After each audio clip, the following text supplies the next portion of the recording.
அனைவருக்கும் இனிய காலை வணக்கம். அதோடு சேர்ந்து பெண்கள் தின வாழ்த்துதலையும் ஊழியசானம் ஆசிரியர் பயிற்சி நிறுவனத்தின் சார்பாகவும் நறுமுகை நற்றமிழ் சங்கத்தின் சார்பாகவும் தெரிவித்துக் கொள்கிறோம். மங்கையராய் பிறப்பதற்கே நல்ல மாதவம் செய்திட வேண்டுமம்மா என்றார் கவிமணி தேசிய விநாயகம் பிள்ளை. அப்போ எல்லாரும் பெண்களாய் பிறப்பதற்கு நிச்சயமாக பெருமைப்பட வேண்டியவர்கள்தான். இந்த பெண்கள் தினம்னா பெண்கள் தினம் மட்டும் கொண்டாடக்கூடாது. பெண்களோட பெருமையே பெண்கள் தினம் மட்டும் இல்லை, எல்லா நாட்களும் பெண்கள் தினம் கொண்டாடப்பட வேண்டும். பெண்கள் எல்லா தினமும் கொண்டாடப்பட வேண்டியவர்கள். இந்த பெண்கள் தினம் கொண்டாடப்படணும் அப்படின்னு சொன்ன உடனே ஒரு பட்டிமன்றம் வைக்கலான்னு ஒரு முடிவுக்கு வந்தோம். என்ன தலைப்பில் வைக்கலாம் அப்படின்னு வரும்போது, பெண்கள் முன்னேற்றத்திற்கு பெரிதும் துணை நிற்பது வீடா நாடா, இல்லைனா இது குடும்பமா சமூகமா, இதுதான் பொதுவான தலைப்பாகவே எல்லாம் இருந்துகிட்டு இருந்தது. கொஞ்சம் வித்தியாசப்படுத்தி தன்னம்பிக்கையா இல்லைன்னா சுற்றமா அப்படின்னு வைக்கலான்னு சொல்லிட்டு கொஞ்சம் மண்டையை உடச்சி தான் அந்த தலைப்பை தேர்ந்தெடுத்தோம். இதுக்கெல்லாம் மண்டையை உடைச்சிங்கன்னா நீங்கள் என்னென்னலாம் யோசிக்கக்கூடாது, சொன்னால் எல்லோரும் நம்பணும், அவ்வளோதான். நாங்கள் உடைச்ச மண்டை எப்படி நேரம் எப்படி நல்லா வந்தது அப்படியும் கேட்கக்கூடாது. ஏன்னா நாங்கள் மூளையை கசக்கி பிழிஞ்சோம். இருந்தால் தானே கசக்கணும் அப்படின்னும் கேட்கக்கூடாது, இருந்தது கசக்கணும், அவ்வளோதான். உண்மையாகவே ஒரு நல்ல தலைப்பாக இருக்கணும், பிரயோஜனமுள்ளதாக இருக்கணும். பொதுவாக இந்த நறுமுகை நற்றமிழ் சங்கத்தோட நாங்கள் ஒரு இதாக வச்சுருக்கோம், ஒரு பாலிசியாக என்ன வச்சுருக்கோன்னா, நிஜமாகவே இது சமூகத்திற்கு, இளைஞர்களுக்கு, பெண்களுக்கு, அதே மாதிரி மாணவ சமுதாயத்திற்கு பிரயோஜனமுள்ளதாக ஏதாவது செய்யணும், அந்த நோக்கத்திற்கு தான் ஆரம்பித்தோம். அதனால் கண்டிப்பாக இது பிரயோஜனமுள்ள ஒரு தலைப்பாக உங்களுக்கு இருக்கணும். இந்த பட்டிமன்றத்தை கேட்டு முடிஞ்சிட்டு போன உடனே நீங்கள் எல்லாரும் அப்படி தன்னம்பிக்கை உள்ள பெரிய வீராங்கனைகளாக மாறிடணும் அப்படிங்கிறதுக்காக தான் இந்த ஒரு தலைப்பையை தேர்ந்தெடுத்தோம். இதில் ஒரு விஷயத்தை நான் ஒரு டெக்னிக்கலாக ஒரு விஷயத்த சொல்லிடுறேன். பொதுவாக பெண்களுக்கு ஒரு தன்மை உண்டு. என்ன அப்படின்னா, பெண்களுக்கு வேலை பார்க்கணும் அப்படின்னா அவ்வளோ இஷ்டம் கிடையாது. பெண்களுக்கு சம்பாதிக்கணும்னா இஷ்டம் கிடையாது. இந்த ரெண்டுமே இந்தியாவில் இருக்கக்கூடிய பெண்களுக்கு கொஞ்சம் கம்மியாக இருக்குன்னு நான் சொல்லலை, அமெரிக்காவிலேருந்து ஒரு ஆராய்ச்சியாளர் சொல்கிறாரு. நான் சொன்னேன் இந்த அம்மாவுக்கு வேலையெல்லாம் எப்போ பாரு குறை தான் சொல்லணும்னு நீ சொல்லுவேன். அதனால தான் அமெரிக்காவிலேருந்து யாரோ சொன்னாங்கன்னு சொல்லிட்டா நீ ஆஹா அவங்க சொன்னாங்க, என்ன நிஜமாவே அமெரிக்காவிலேருந்து ஒருத்தர் தான் சொன்னார். அதனால தான் இந்தியா அந்த கொஞ்சம் வளர்ச்சி அடைவதில் பின்னோக்கி இருக்குது. கிட்டத்தட்ட ஒரு வருஷத்துக்கு 80 லட்சம் கோடி பெண்கள் சம்பாதிக்காததுனால நஷ்டம். கணக்கு போட்டு பாரு. அப்போ எல்லா பெண்களும் சம்பாதிச்சா நம்ம நாட்டினுடைய வருமானம் எவ்வளோ இருக்குமா? 80 லட்சம் கோடி அதிகரிக்கும். இது தெரியாமல் நம்ம உட்கார்ந்துட்டு இருக்கோம். சரி, நாட்டோட வருமானம் தான் அதிகரிக்கும், வீட்டோட வருமானம் அதிகரிக்காதானா? கண்டிப்பாக வீட்டினுடைய வருமானமும் அதிகரிக்கும்.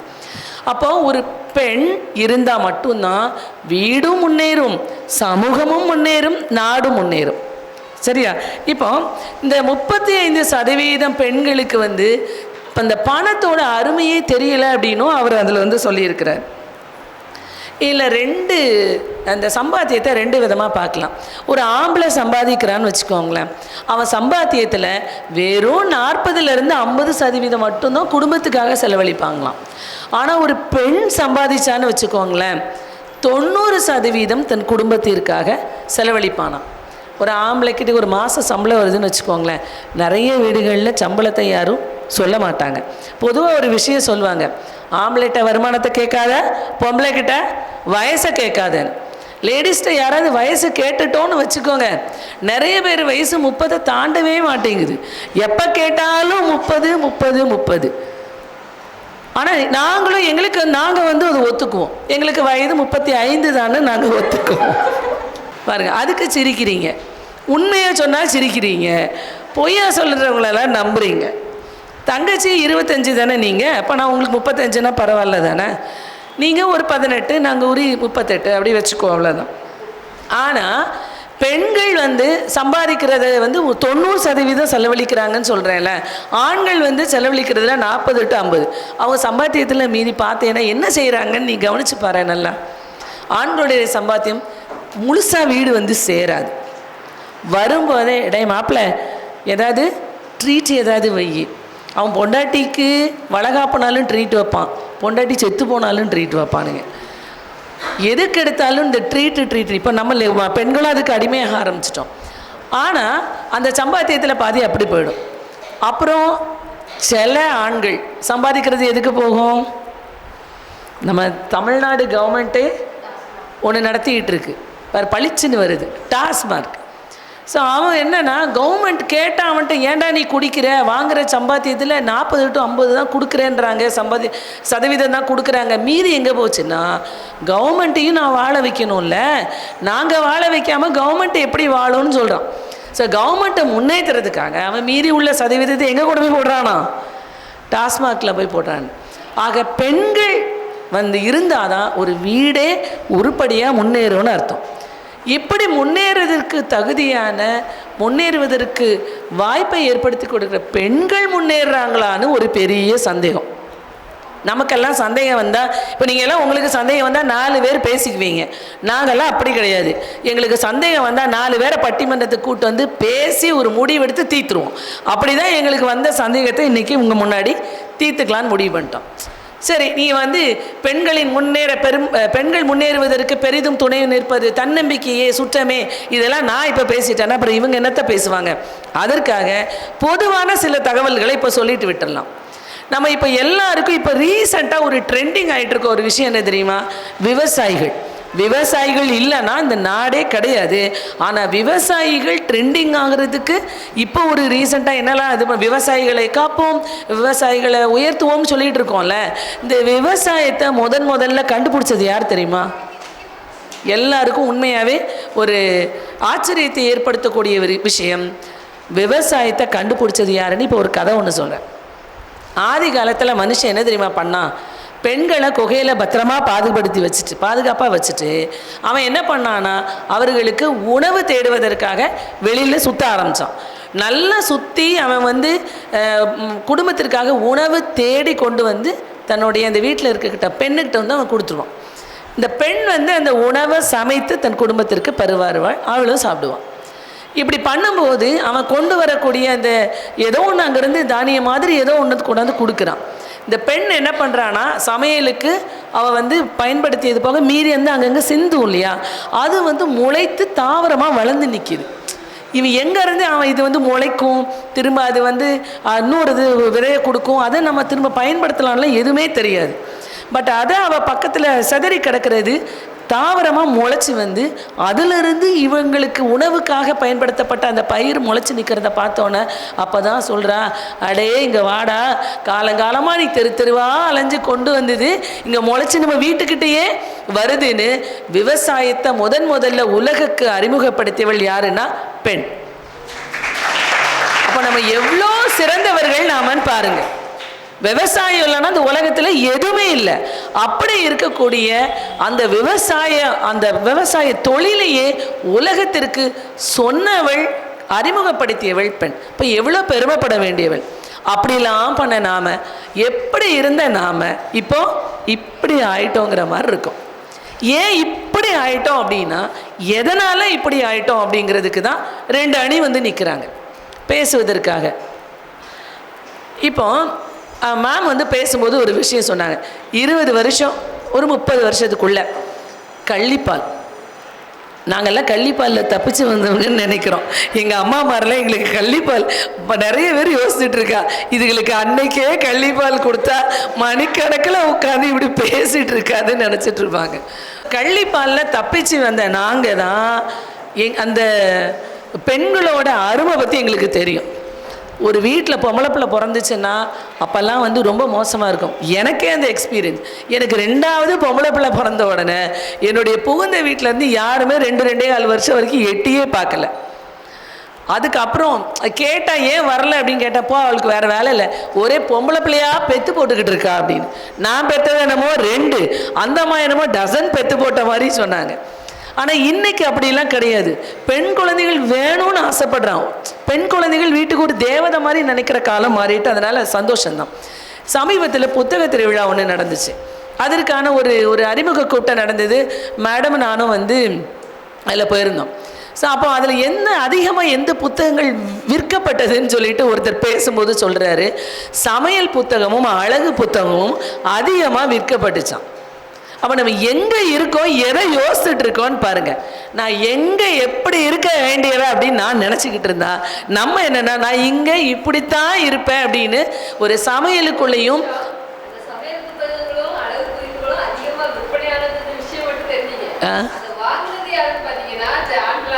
வேற வழி வீட்டில் இருக்கக்கூடிய பெண்களுக்கு. ஏன்னா உண்மையாகவே அது ஒத்துக்கொள்ளக்கூடிய விஷயம் என்னன்னா, அங்கேருந்து வீட்டில் இருந்து அவர் வந்து கிளம்பி புத்தக திருவிழாக்கு வாரன்னு கிளம்பி வந்துடுறாரு. வந்த மனுஷன் புக்கை வாங்கிட்டு போவார். அந்த அம்மா சொல்லும், புக்கை வாங்கி வீணாக பணத்தை செலவழிச்சிட்டேன்னு சத்தம் போடும். அதுக்கு வேற இவர் பயப்படணும். ஆனால் புத்தக திருவிழாவில் புக்கும் வாங்கணும். புக்கு வாங்கலான்னா பார்க்குறவங்க ஒரு மாதிரி நினைக்கக்கூடாது. பேசாமல் சமையல் புத்தகத்தையும் அழகு புத்தகத்தையும் வாங்கிட்டா ரெண்டு பக்கமும் பிரச்சனை இல்லை. இவங்க என்ன சொல்லுவாங்க, பரவாயில்ல அவர் புக்கு வாங்கிட்டு போகிறாரு.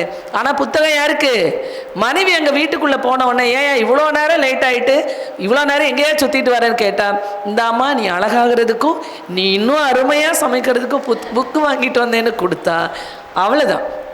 ஏன்னா பெண்கள் எப்போவுமே என்னதான் புகழ்ச்சிக்கு மயங்குகிறவர்களாகவே இருக்கும். அதனால தான் தன்னம்பிக்கையில் பிரச்சனையே வருது. இப்போ இன்னொரு விஷயமும் இங்கே சொல்லணும். என்ன அப்படின்னா, ஒரு காரோ இல்லை பைக்கோ நம்ம ஓட்டுறோன்னு வச்சுக்கோங்களேன். பெண்கள் ஓட்டணும்னா ரோட்டில் போகிறவன் நம்ம சரியாக தான் போயிட்டுருப்போம். அவன் ஏதோ குறுக்க வந்து விழுந்துட்டு சொல்லுவான். திரும்பி பார்த்து இந்த பொம்பளைங்களே இப்படி தானு, லேடிஸுன்னு மட்டும் தெரிஞ்சிச்சுன்னு வைங்க, கிளின்னு கிளிப்பாங்க. நான் பார்த்துருக்குறேன். வந்து தப்பாக அவன் தான் விழுந்திருப்பான். இப்போ நான்லாம் கொஞ்சம் முந்திக்கிறேன்.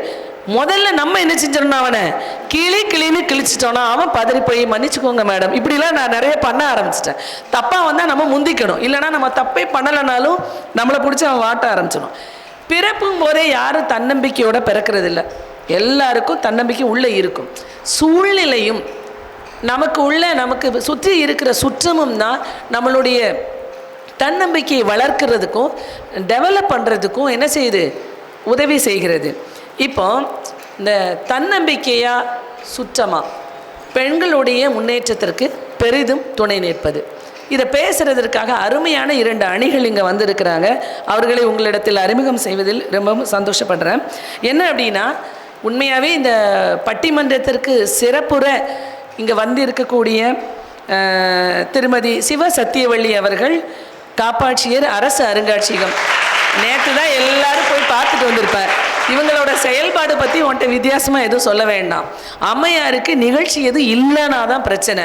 டெய்லி ஏதாவது நிகழ்ச்சி, நல்ல தோழி, நம்மளோட வேவ் லென்த்தோட செட் ஆகக்கூடிய ஒரு நல்ல ஒரு தோழி அவங்க.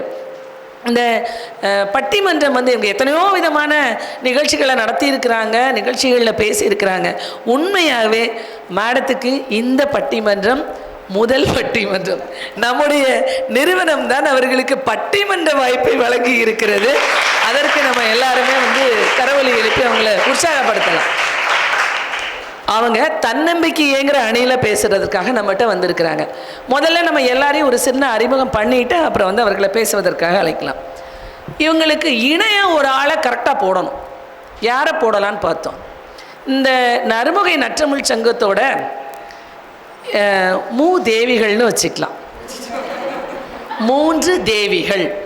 நான் அதான் நினச்சேன், நீ ரொம்ப சிரிப்பியே எங்களை ஏதாவது நெகட்டிவாக சொன்னால். 3 தேவியர், முப்பெருந்தேவியர், நாங்கள் 3 பேர் அப்படி வச்சுக்கலாம். அதனால் அவங்களுக்கு டஃப் கொடுக்கறதுக்கு நிறைய பட்டிமன்றங்கள். உண்மையாகவே அனுஷியா மேடத்தை இங்கே ஒரு விஷயம் சொல்லணும். அவங்களுக்கு ஒரு வாய்ப்பு வரும்போது உடனே என்ன ரெஃபர் பண்ணுவாங்க. இப்போ நான் அந்த ஒரு தன்மை நான் உண்மையாகவே ஓப்பனாக இந்த பட்டிமன்ற மேடையில் நான் சொல்லிக்கிறேன். வாய்ப்பு கேட்பாங்க, யாராவது கேட்டால் நான் சொல்லியிருக்கேன், அவ்வளோதானே ஒழிய. இப்போ 2 நாள் முன்னாடி சொன்னாங்க, மேடத்தையும் இவங்களையும் நான் சொன்னேன், 2 பேருமே டைட்டு, ஸோ முடியல, அவங்களுக்கு டைம் இல்லை அப்படின்னாங்க. ஆனால் நம்ம கேட்டால் சொல்கிறத விட அடுத்தவர்களுக்கு வாய்ப்பு முந்தைய சொல்கிறக்கூடிய ஒரு நல்ல மனது எனக்கு சகோதரி போன்றவர். அவர்கள் இப்போ என்னென்னா சுற்றமேங்கிற இதில் வந்து பேச வந்திருக்கிறாங்க. பட்டிமன்றம்னா அவங்களுக்கு நிறைய பார்த்துட்டாங்க, அவங்கள வந்து கம்பேரே பண்ண முடியாது. பேசுகிறத பாருங்கள். அதுக்கப்புறம் அடுத்து சரி இவங்களெல்லாம் போட்டுட்டு வெளியில இருந்து பெரிய பெரிய ஜாமவான், அது எனக்கு முக்கியமான நோக்கம் இல்லை. பொதுவாக இந்த நற்றமிழ் சங்கம் ஆரம்பித்த உடனே சத்தியவள்ளி மேம், நான் அனுஷியா 3 பேரும் சேர்ந்து ஒரு விஷயம் முடிவு பண்ணோம், மாணவர்களுக்கு அதிக வாய்ப்பு கொடுக்கணும் அப்படின்னு. அதனால தான் நம்ம நிறுவனத்தை சேர்ந்த 4 மாணவிகளுக்கு இந்த பட்டிமன்ற வாய்ப்பை கொடுத்துருக்கோம். இதில் தன்னம்பிக்கைன்னு பேசுகிறதுக்கு ஜோசஃபின் 1ஆம் ஆண்டு நம்ம ஊழியர் சனம் ஆசிரியர் பயிற்சி நிறுவனம், இவங்க எல்லாத்துக்குமே இந்த பட்டிமன்றம் புதிது தான். ஆனாலும் பார் எப்படி பட்டையை கிளப்புறாங்க. அடுத்து நிலோஃபர் நிஷா தன்னம்பிக்கையின் சார்பில் பேசுகிறதுக்காக வருகை புரிந்திருக்கிறான். அடுத்து அந்த அணியில் பார்த்தீங்கன்னா சுற்றமையில் பி விஜய பார்வதி 2ஆம் ஆண்டு ஊழியர் சனம் ஆசிரியர் பயிற்சி நிறுவனம். அடுத்து தனலட்சுமி நம்ம நிறுவனத்தினுடைய 1ஆம் ஆண்டு மாணவி. இப்போ நேரம் கொஞ்சம் கம்மியாக இருக்கிறனால நம்ம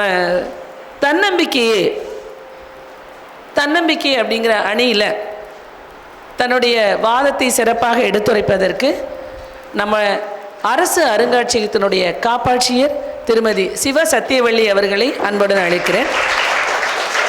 ஏற்கனவே அந்த அம்மா தகவல் களஞ்சியம்தான், அதனால் நீங்கள் எல்லாரும் இடையிடையே நீங்கள் கரம் தட்டி அவங்களை உற்சாகப்படுத்தணும்.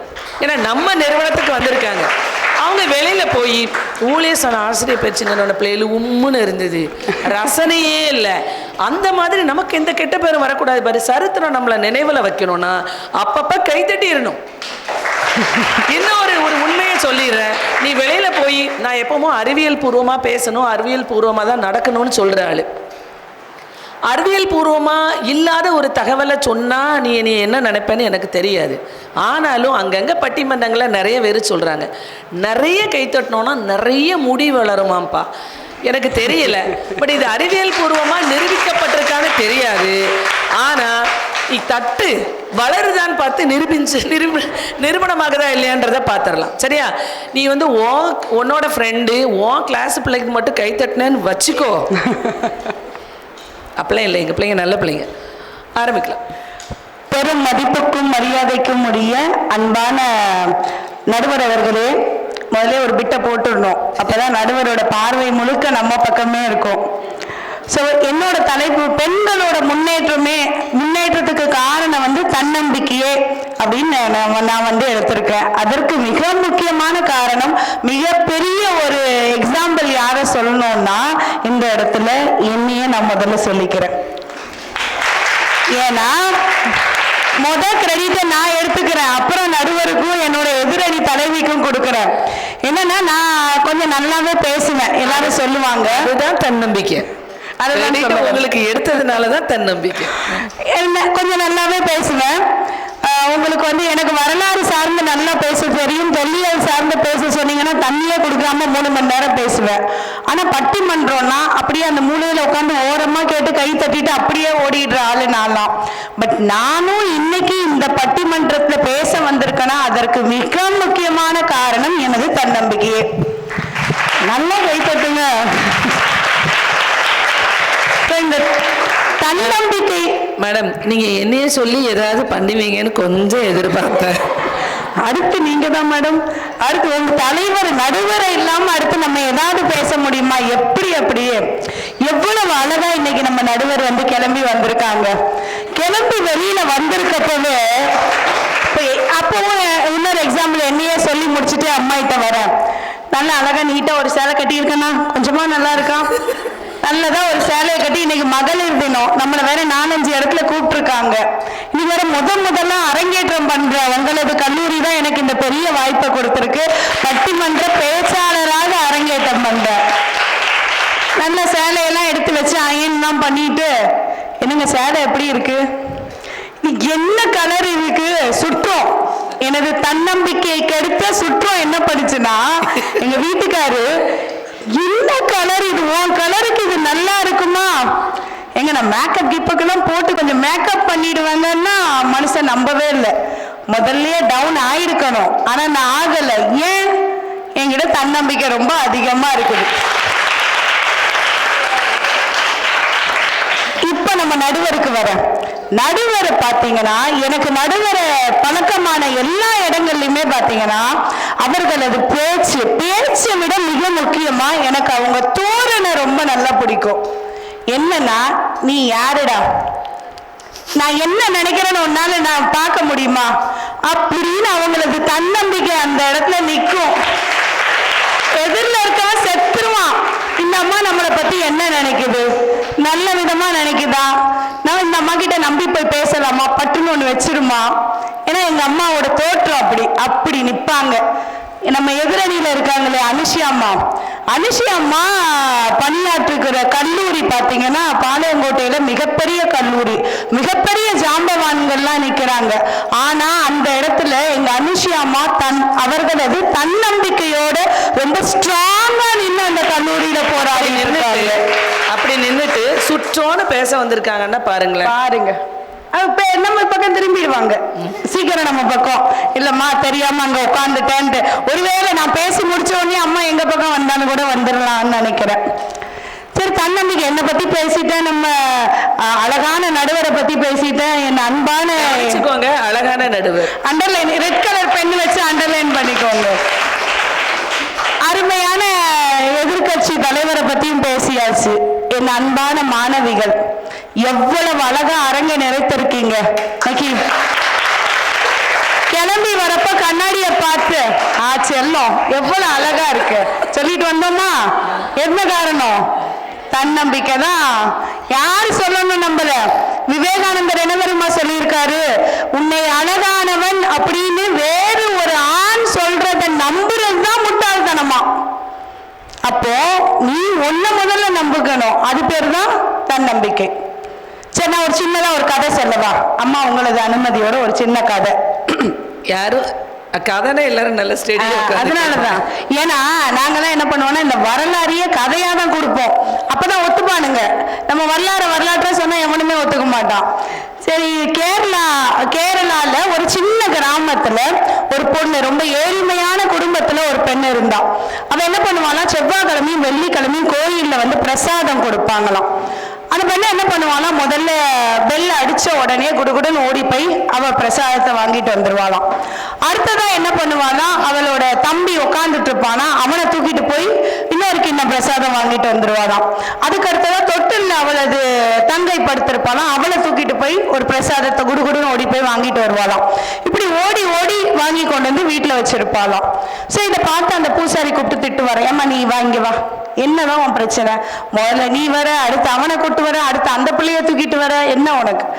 சார், நான் முதல்ல வந்தேன், எனக்கு அடுத்து என் தம்பிக்கு, அடுத்து என் பாப்பாக்கு அப்படின்னு சொல்லி இவ வீட்டுல சேகரிச்சுட்டு இருந்தாலும். இதை பார்த்து அவங்க ஆசிரியர்களுக்கு அவங்க டீச்சர் ஒருத்தவங்க, ஏன்னா நம்ம வளர்ச்சியில மிக முக்கியமான பங்கு யார் இருக்குன்னு நினைக்கிறீங்க? பெற்றோர்களுக்கு அடுத்தபடியா கண்டிப்பா ஆசிரியர்களை தான் சொல்லியே ஆகணும். நம்ம நடுவர் அவர்களும் எதிர்கட்சி தலைவர் அவர்களும் ஆசிரியர் தான் அப்படிங்கிறத இந்த இடத்துல திரும்ப ஒரு வாட்டி பதிவு பண்ணிக்கிறேன். அவங்க ஆசிரியர் அவங்ககிட்ட கொடுத்து, ஏமா இங்க வா, எங்க குடுக்குடுன்னு நீங்க ஓடுற, குடுக்குடுன்னு நீங்க ஓடுறிய, என்ன உன் பிரச்சனை அப்படின்னு கேட்டா அந்த பிள்ளை சொல்லுச்சா, எங்க அம்மாவும் அப்பாவும் ரொம்ப ஏழ்மையானவங்க, அவங்க வேலை பார்த்துட்டு வரப்ப ஏதாவது வாங்கிட்டு வந்தாதான் நைட்டு என்னால செய்ய முடியும். இந்த இந்த செவ்வாய்க்கிழமையும் வெள்ளிக்கிழமையும் பொங்கல் கொடுப்பாங்க இல்லையா, அதை கொண்டு நான் வீட்டுல வச்சேன்னா வேலை பார்த்துட்டு வர அம்மா அப்பா அந்த களைப்பு தீர அந்த பொங்கலை சாப்பிடுவாங்க, அதனாலதான் நான் இப்படி ஓடிக்கிட்டு இருக்கேன் அப்படின்னு சொல்லி அந்த பொண்ணு சொல்லிச்சோம். உடனே இந்த ஆசிரியருக்கு சரி அப்படின்னு சொல்லிட்டு வந்துட்டாங்களாம். ஸ்கூல்ல ஒரு நாள் ஒரு ஓட்ட போட்டி நடந்திருக்கு, ஒரு ரன்னிங் ரேஸ்னா நமக்கு என்ன வேலை? ஓரமா நின்றுட்டு கை தட்டிட்டு அப்படியே ஓடிடுறது. இந்த பொண்ணு அதே மாதிரி அழகா ஓரமா நின்று கை தட்டிட்டு நின்றுதான். அந்த ஆசிரியர் கூப்பிட்டாங்களே, பாப்பா இங்க வா, நீ தான் நல்லா ஓடுவிய, நீ ஏன் இந்த போட்டியில கலந்துங்க? ஐயோ அம்மா, சோறுனா தான் நான் ஓடுவேன், சும்மாலாம் நான் ஓட மாட்டேன் அப்படின்னுச்சான். நீ என்ன பண்றேன்னா, அங்க உனக்கான பொங்கல் இருக்குன்னு நினைச்சுக்கோ, இங்க உன் தம்பி இருக்கான்னு நினைச்சுக்கோ, இப்ப நீ ஓடுனுச்சா. அந்த பொண்ணு கண்ணை மூடிச்சான். எதிரில இருக்கிறது பொங்கல், இங்க இருக்கிறது தம்பி. பொங்கலை தூக்குறோம், தம்பிக்கு கொடுக்குறோம், குடுக்குறன்னு ஓடிச்சான். போய் அந்த பொங்கலை தூக்கிட்டு தம்பிக்கு கொடுத்ததான். அப்படிங்கிற நினைப்புல அந்த கண்ணை திறந்து பார்த்தா அந்த பள்ளியே ஆர்ப்பரித்து கை தட்டினாங்களாம். யாருன்னா அதுதான் பிடி உஷா. பிடி உஷா அப்படிங்கிற அந்த அவங்க வறுமை கோட்டை தாண்டல, அந்த இடத்துல தன்னோட தன்னம்பிக்கையோட உச்சத்துல போய் அந்த அம்மா நின்று இருந்திருக்காங்க. இதுதாங்க தன்னம்பிக்கைக்கு நல்லா வேலை பார்க்குது. ஒரே ஒரு பார்த்தா கொஞ்சம் கம்மியா வேலை பார்க்குது. என்ன சொல்லுங்க பாப்போம். ஆனா அம்மா சொல்றான் வாய் எங்க கம்மியா வேலை பார்க்குது மூளைன்றா. வாய்தான் அதிகமாக மனசாட்சி இருந்தா நீங்க வாயின்ற பதில சொல்லி இருக்கலாமா? ஆனா அந்த அம்மா ஹெலன் கில்லர் அம்மா உங்களுக்கு கண்ணு தெரியாம காது கேட்காம அந்த அம்மாவின் செயல்பாடுகள் பாத்தீங்கன்னா இந்த மாதிரி எத்தனையோ பெரிய பெரிய கல்லூரிகள்ல எல்லாம் போய் லெக்சர் கொடுத்திருக்காங்க. அவ்வளவு சிறந்த பெண்மணியா இருந்திருக்காங்கன்னா அதுக்கு மிக முக்கியமான காரணம் என்னது? கம்மியா வந்து அங்க இருந்து வரல, இப்ப வந்து அந்த பக்கம் இருந்ததுனால சமூகத்தோட புரிஞ்சிருச்சு. அதுதான். சரிங்க, அவங்கள விடுங்க, நம்ம அப்படி இங்கேயே வந்துருவோம், இந்தியாவே வந்துருவோம். திரும்ப இந்த ராஜஸ்தான் ஒரு மாநிலம் இருக்கு, கேள்விப்பட்டிருக்கீங்க இல்லையா? அங்க ஒரு கலெக்டர், அந்த அம்மா பேரு ஆர்த்தி டோக்ரா அப்படிங்கிற ஒரு கலெக்டர். 3 அடினா எவ்வளவு உயரம் இருக்கும்னு நினைக்கிறீங்க? 3 அடி. ஏன்னா நம்ம இடுப்பு சைஸ் இருக்குமா? என் இடுப்பு சைஸ் இருக்குமா? அந்த அம்மாவோட உயரம் 3 அடி. எல்லாரும் அந்த அம்மாவை கலெக்டர் சார்ஜ் எடுத்து வரப்ப கிண்டல் பண்றாங்க. இவங்கள கலெக்டர் அந்த அம்மா சொன்ன ஒரே பதில், எவ்வளவு உயரமான ஆளா இருந்தாலும் என்னை குனிந்து தலை குனிந்துதான் என்னிடம் பேச வேண்டும். இந்த இடத்துல அந்த அம்மாவோட தன்னம்பிக்கை தான். யோசிச்சு பாருங்களேன், ஒரு போல்ட்னஸ் வருது அப்படின்னா, என்னால எதையுமே எதிர்கொள்ள முடியுது அப்படின்னா அதற்கு மிக முக்கியமான காரணம் தன்னம்பிக்கை மட்டுமே. சரியா சொன்னீங்க. அது அவங்களே கொஞ்சம் அழைத்து சொல்லி அதுதான் அதனால சவுண்ட் சொல்றேன். அதே மாதிரி சரிங்க, ஊரெல்லாம் சுத்திட்டோம், வெளியில போயிட்டு அங்க போயிட்டு இங்க வருவாங்க.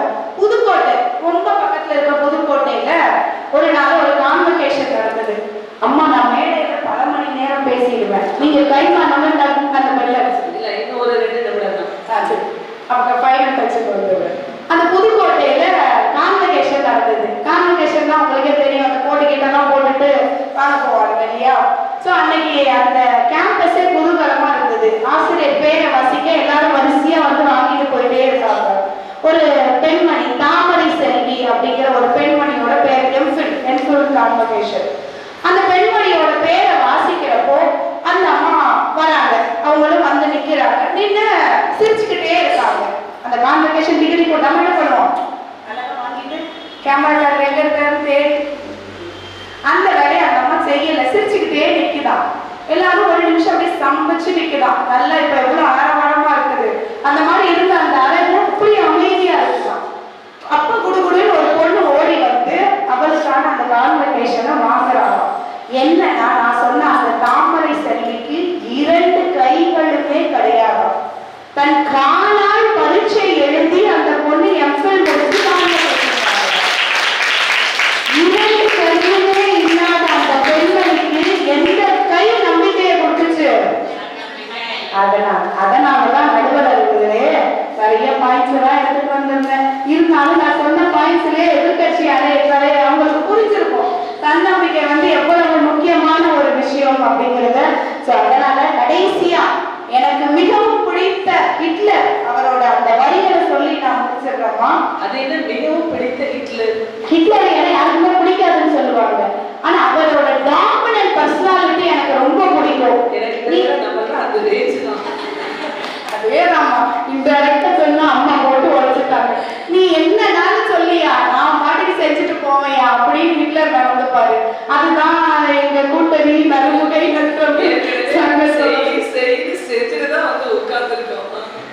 Don't compare yourself with anybody. It is the greatest insult to you.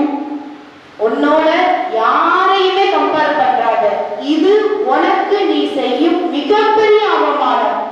So நான் என்ன சொல்ல வரேன்னா, இதனால நமக்கு தெரியுது என்னது, பெண்களோட முன்னேற்றத்திற்கு மிக மிக மிக முக்கியமான காரணம் தன்னம்பிக்கையே தன்னம்பிக்கையே தன்னம்பிக்கையே அப்படின்னு தன்னம்பிக்கை மேல் மிகப்பெரிய மரியாதை வைத்துள்ள நடுவர் அவர்கள் வாயிலிருந்து இதுதான் வரப்போகுது என்பதை முன்னமே தெரிந்திருந்தாலும் அவரது பொன்மொழியை கேட்க ஆவலோடு காத்துக் கொண்டிருக்கும் வாய்ப்பளித்த நல்ல உள்ளங்களுக்கு நன்றி கூறி அந்த டீம் ஃபுல்லா கொலை வெளில இருக்கும். எப்படி நீங்க அவங்கள சொல்லிட்டு போறீங்க? ப்ளீஸ் பண்ணுங்க. அதாவது மேடத்தோட தன்னம்பிக்கைய நல்லா தெரிஞ்சதுனால தான் நான் இந்த தலைப்புல அவங்கள பேசுறதுக்கே கூப்பிட்டேன்.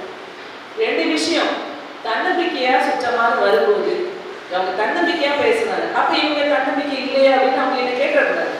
ஏன்னா அவங்களுக்கு தெரியும் தன்னம்பிக்கை உடையும் போதெல்லாம் சுற்றம் வந்து கை கொடுக்கணும்னு பேசுறதுக்காக அவங்களுக்கு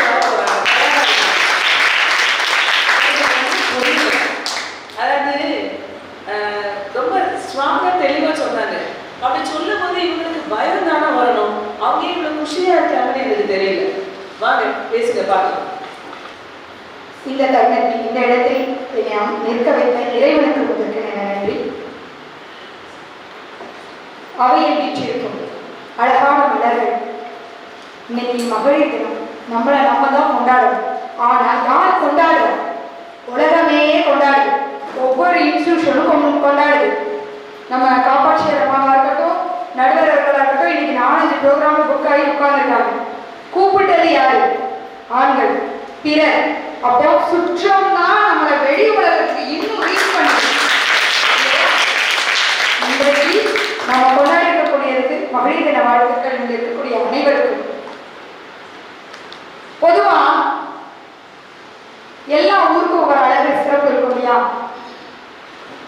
ஒரு எக்ஸாம்பிள் சொன்னா திருவாரூர்னா தேரழகு, தேவாலயம்னா விளக்கழகு, மன்னார்குடினா மதுரை அழகு, இப்படி ஒவ்வொரு ஊர்களுக்கும் ஒரு சிறப்பு உண்டு. திருநெல்வேலிக்கு நம்ம ரொம்ப அன்பா இருந்தா அல்வா கொடுப்போம். அப்படியே கொஞ்சம் கோவம் வந்ததுன்னா முதுகு பின்னாடினா அல்வா எடுப்போம். இப்பெல்லாம் இன்னும் அட்வான்ஸா பெப்பர் ஸ்ப்ரே நான் வச்சிருக்கேன். எங்க அப்பா ஒரு வாட்டி சொன்னாங்க. இப்ப பயமா இருக்கு. மாத்தி சொன்னா மூஞ்சில பெப்பர் ஸ்ப்ரே எடுத்துறீங்களா? எங்க அப்பா என்ன சொன்னாங்க, ஏமா நீ வந்து இப்படி அன்டைமெல்லாம் அலையிற, உன்னை சொல்லி பார்த்தா நீ கேட்க மாட்டேன்ற, உன் வீட்டுக்காட்டி சொல்லி பார்த்தா அவரும் கேட்க மாட்டேன்றாரு உன்னை வீட்டுக்குள்ள சொல்லி, அதனால பேசாம ஒரு ஸ்ப்ரே வாங்கி வண்டியில வச்சுக்கோ, ஏதாவது ஆபத்து வந்தா நீயே உன்னை காப்பாற்றிக்கோ. இந்த இடத்துல அறிவுரை கொடுத்து என்னை கட்டி கொடுத்து வெளி உலகத்துக்கு அனுப்புனது யாரு? என் தகப்பனாகவே இருந்தாலும் அது வந்து சுற்றம், என்னை சுற்றி இருக்கக்கூடியவர்கள் தான். அப்படிங்கிற தலைப்பு தான் நான் பேசுறேன். நடுவர்களே, இப்படி ஒரு அருமையான மேடையை இந்த நன்னாளில் நம்மளுடைய நற்றமிழ் நறுமுறை நங்கையர் சங்கத்துல இருந்து எல்லாரையும் களமிறக்கி ஆனந்தம் காணக்கூடிய பூரிப்படையக்கூடிய என்னோட நடுவர் அவர்களுக்கு எனக்கு சிறப்பு வணக்கம். இப்போ என்ன பேசி தீர்த்துக்கலாம், ஸ்ப்ரே மட்டும் எடுக்கிறாங்க. அடுத்ததாக என்னை வந்து ரொம்ப கவர்ந்த ஒரு பெண்மணிகள்ல ஒருவர். அதாவது உலகத்துல நம்ம நிறைய படிப்போம், பார்ப்போம், எல்லாம் சரி. ஆனா லைவா நம்ம கண்ண முன்னாடி ஒருத்தவங்க வந்து செயல்படுத்தி காட்டுறது அப்படிங்கிறது வந்து நம்மளுடைய காப்பாட்சியர் அம்மா அவர்கள். இது வந்து நிஜமாகவே முகஸ்துதிக்காகவோ இல்லைன்னா நான் சும்மா மேடைக்காகவோ நான் சொல்லவே இல்லை. என்னுடைய மாணவர் மாணவிகள்கிட்டையும் சொல்லுவேன், எங்க போனாலுமே ஒரு உதாரணத்துக்கு சொல்லணும் அப்படின்னா உடனே வர்றது வந்து சத்தியவழி அம்மா தான். ஏன்னா ஒரு தனி ஆளாக ஒரு இருட்டுக்குள்ள யாருக்கும் தெரியாம கிடந்த ஒரு இடத்த நல்ல ஒரு கலங்கரை விளக்கமாக இன்னைக்கு ஆட்டி வச்சு அதுல நிறைய இலக்கியங்களையும் இணைத்து மாணவர்கள் மாணவிகளுக்கு ஒரு நாள் கூட அதுல நிகழ்ச்சி இல்லாத நாளே கிடையாது. நம்பிக்கை உள்ளவங்க பாருங்க. நடுவர் வரக்கூடாது. நடுவர் கடைசியாக தீர்ப்புக்கு தராசு மாதிரி நக்கீரர் மாதிரி தீர்ப்பு சொல்லணும். நான் சொல்ல வந்தது வேற. இப்போ இவங்களுடைய செயல்பாடுகள் இவ்வளவு அற்புதமா இருக்கு. எனக்கு ரோல் மாடலா இருக்காங்க. எல்லாருக்கும் அவங்களுக்கு தெரியுது. எதனால தெரியுது? உங்களை மாதிரி மாணவர்கள், உங்களை மாதிரி பேராசிரியர்கள், என்னைய மாதிரி பேச்சாளர்கள், இந்த மாணவ மணிகளாலதான் அவங்களுடைய திட்டம் செயல்முறைக்கு வருது. அப்போ அவங்களுடைய தன்னம்பிக்கைக்கு ஊற்றாக இருக்கிறது யாரு அப்படின்னா சுத்தி இருக்கக்கூடிய நண்பர்கள் இல்லையா? இப்படி இருக்கும்போது அவங்க சொன்னதெல்லாம் சரிதான், எல்லாமே சரிதான். தன்னம்பிக்கை இல்லைன்னா ஒரு மனிதன், பெண்கள் இல்லை, ஒரு மனிதனே வாழ முடியாது, இருக்கட்டும். ஆனா அந்த தன்னம்பிக்கைக்கு நமக்கு ஒரு விதை கொடுக்கறது யாரு? நமக்கு ஒரு அந்த வேலை உருவாக்கி சுத்தி இருக்கிற குற்றங்கள் தான். தன்னம்பிக்கை வந்து சீக்கிரம் உடைச்சிடும். யாராவது ஒருத்தங்க நம்ம ஏதாவது சொன்னாங்க அப்படின்னா ஒரு ஒரு விஷயத்த ஒரு 10 தடவை சொல்லிட்டே இருந்தாங்க அப்படின்னா அதுக்குதான் எப்பவுமே எதிர்மறை எண்ணங்களை தவிர்த்து நேர்மறை ஆற்றல் இருக்கக்கூடியவங்களோட இருக்கணும் அப்படின்னாங்க. நானும் நேர்மறை ஆற்றலோட தான் இருக்கேன், அப்படிதான் இருக்கணும் தான்.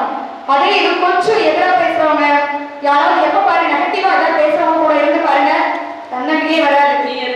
மாதிரி நீ எடுத்து லாய்க்கு போட மாட்டேன். ஆமா ஆமா முடிஞ்சது. இல்ல இந்த இப்போ சாரியே மேடம் சொன்னாங்கல்ல, அதுலயே ஒரு சிலர் இருக்காங்க நல்லா இருக்கும்னு சொல்ல மாட்டாங்க, நல்லா இல்லைன்னு சொல்ல மாட்டாங்க. இந்த கலர்ல இந்த கிரீன் இந்த பக்கம் வந்து இதுல வேற கலர் போட்டு நீங்க பிளவுஸ்க்கு ஆரி ஒர்க் போட்டு ஃபுல்வேர் வச்சு தச்சீங்கன்னா நல்லா இருக்கும். அப்போ ஒரு நிமிஷம் மனசுக்குள்ள என்ன தோணும், இந்த காம்பினேஷன் நல்லா இல்லை போல, நம்ம அடுத்த முறை தைக்கும் போது ஆரி ஒர்க் தப்போம் தப்பா. அதுதான் தன்னம்பிக்கை இருக்கணுங்கிறது. யார் போட்டது சரியா இருக்கு, தன்னம்பிக்கை இருந்தா தச்சுக்கணும்ல. அந்த தன்னம்பிக்கையை உடைக்கிறதுக்கும் 2 பேர் இருப்பாங்கல்ல, அதுதான் சுற்றம் உடைக்குது. நடுவர் அப்படியே சொல்ல நடுவர்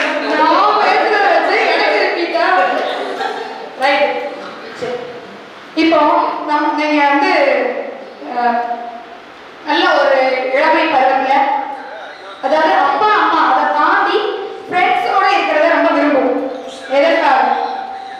சிறகு கிடைத்தால் கூட சேர்ந்து பறக்கவும், சிலுவை கிடைத்தால் கூட சேர்ந்து சுமக்கவும் இருக்கக்கூடியது நட்பு. இந்த நட்பு நமக்கு எங்களை மாதிரி திருமணம் ஆனவோ ஒரு பணிபுரியும் நடப்பையோ எங்களுக்கு கிடைக்காது. அந்த அளவுக்கு, அதாவது சிலுவையை சுமக்கிறதுக்கு நட்பு கிடைக்காது.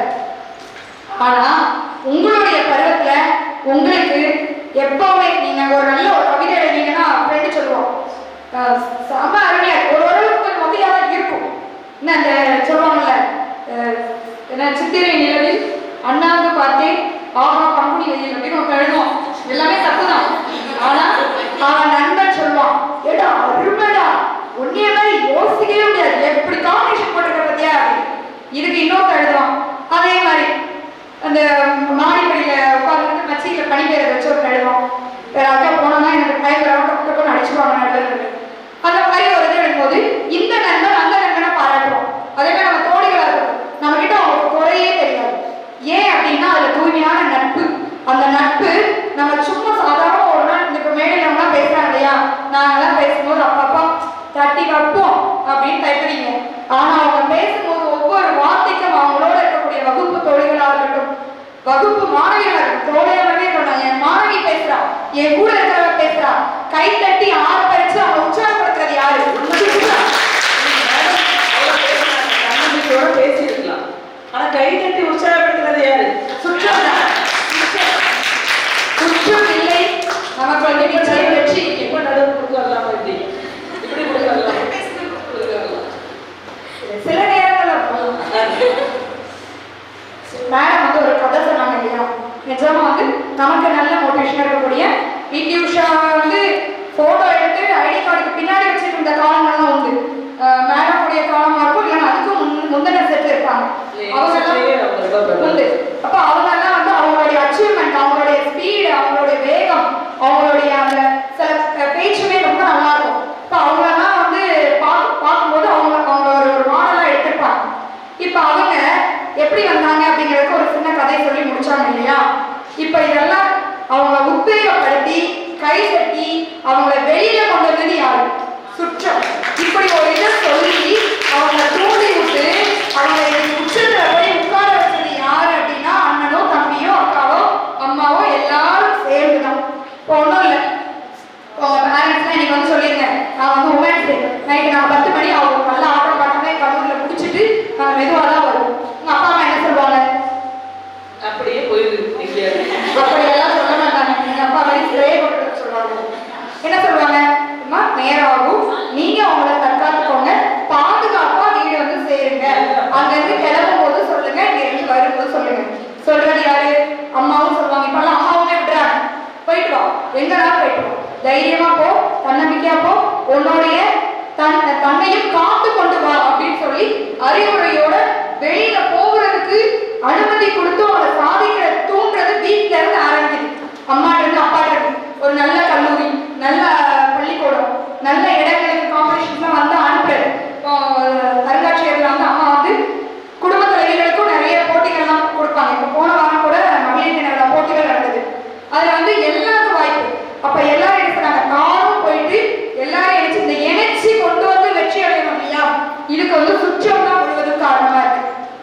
அது மாதிரி ஒரு சாதாரண நம்மள மாதிரி ஒரு குடும்பத்துல இருந்து வந்த ஒரு தடகள வீராங்கனை, இப்போதைக்கு நமக்கு அதாவது மெடல் பண்ண பதக்கங்கள்லாம் வாங்கிட்டு வந்தவங்க ஹீமா தாஸ், தற்போதைய அஸ்ஸாம் டிஎஸ்பி. அவங்க சாதாரண குடும்பத்துல இருந்து வந்தவங்க தான். ரொம்ப அவங்களுக்கு வந்து இப்படி போன்னு வழிகாட்டுறதுக்கு அதுக்கெல்லாம் வந்து பெரிய பெரிய ஆட்கள்லாம் கிடையாது. ஆசிரியர் சொன்ன அந்த வார்த்தைகளை பிடிச்சு கொண்டு அவங்களுடைய நண்பர்கள் உதவியோடு இன்னைக்கு தடகள வீராங்கனையாக தடம் பதித்து இன்னைக்கு ஒரு மாவட்டத்துக்கு டிஎஸ்பிங்கிறது வந்து ஒரு சாதாரண பொறுப்பு கிடையாது. இருக்கக்கூடிய அதாவது ஒரு பொறுப்பான ஒரு துறை, அந்த துறையே கட்டுக்கோப்புல வச்சுக்கக்கூடிய ஒரு பொறுப்பு இருக்கிறாங்க அப்படின்னா இவங்களை வெளியில கொண்டு வந்தது யாரு அப்படின்னா சுற்றம் தான். நீங்க வீட்டுக்குள்ளே இருங்க, நீங்க வந்து வெறும் தனிமை மட்டும் வச்சிருந்தா முடியாது, போராடணும், பயிற்சி எடுக்கணும், அதுல பரீட்சையில பாஸ் ஆகணும். இது எல்லாத்துக்கும் உறுதுணையா இருக்கிறது யாரு அப்படின்னா சுற்றம் தான். அதே மாதிரி நான் வீட்டுக்குள்ளே பேசிட்டே இருந்தாலும் என்ன சொல்லியிருப்பாங்க, வாயாடி பெற்ற பிள்ளைன்னு பார்த்துதான் படிப்பாங்க, வாய் மட்டும் இல்லை அவனுக்கு அப்படின்னு. இப்ப என் பிள்ளையும் அதே மாதிரிதான் இருக்கு. அவளை பார்த்து நானே அந்த பாட்டை பாடி வச்சு பேசிட்டா போதும், வாய் மட்டும் இல்லைன்னா அது வேற சொல்லுவாங்க, வாயாடின்னு சொல்லி வீட்டுக்குள்ள பூட்டியிருப்பாங்க. அதே இதை என்னுடைய ஆசிரியர்கள் ஏமா நீ இங்கேயே உட்காந்து பேசிட்டு இருக்க, 4 இடத்துக்கு போய் பேசிப்போ, எங்கேயாவது நான் பேச்சு போட்டி வந்துருப்போ அப்படின்னு என்னைய வெளியே அனுப்புனதுனாலதான் அதே மாதிரி வீட்டுக்குள்ள சில பேர் பாத்ரூம் சீங்க உள்ள பேசுறத கேட்க முடியுமா, வெளியில போய் பேசட்டும் அப்படின்னு அதே மாமியார்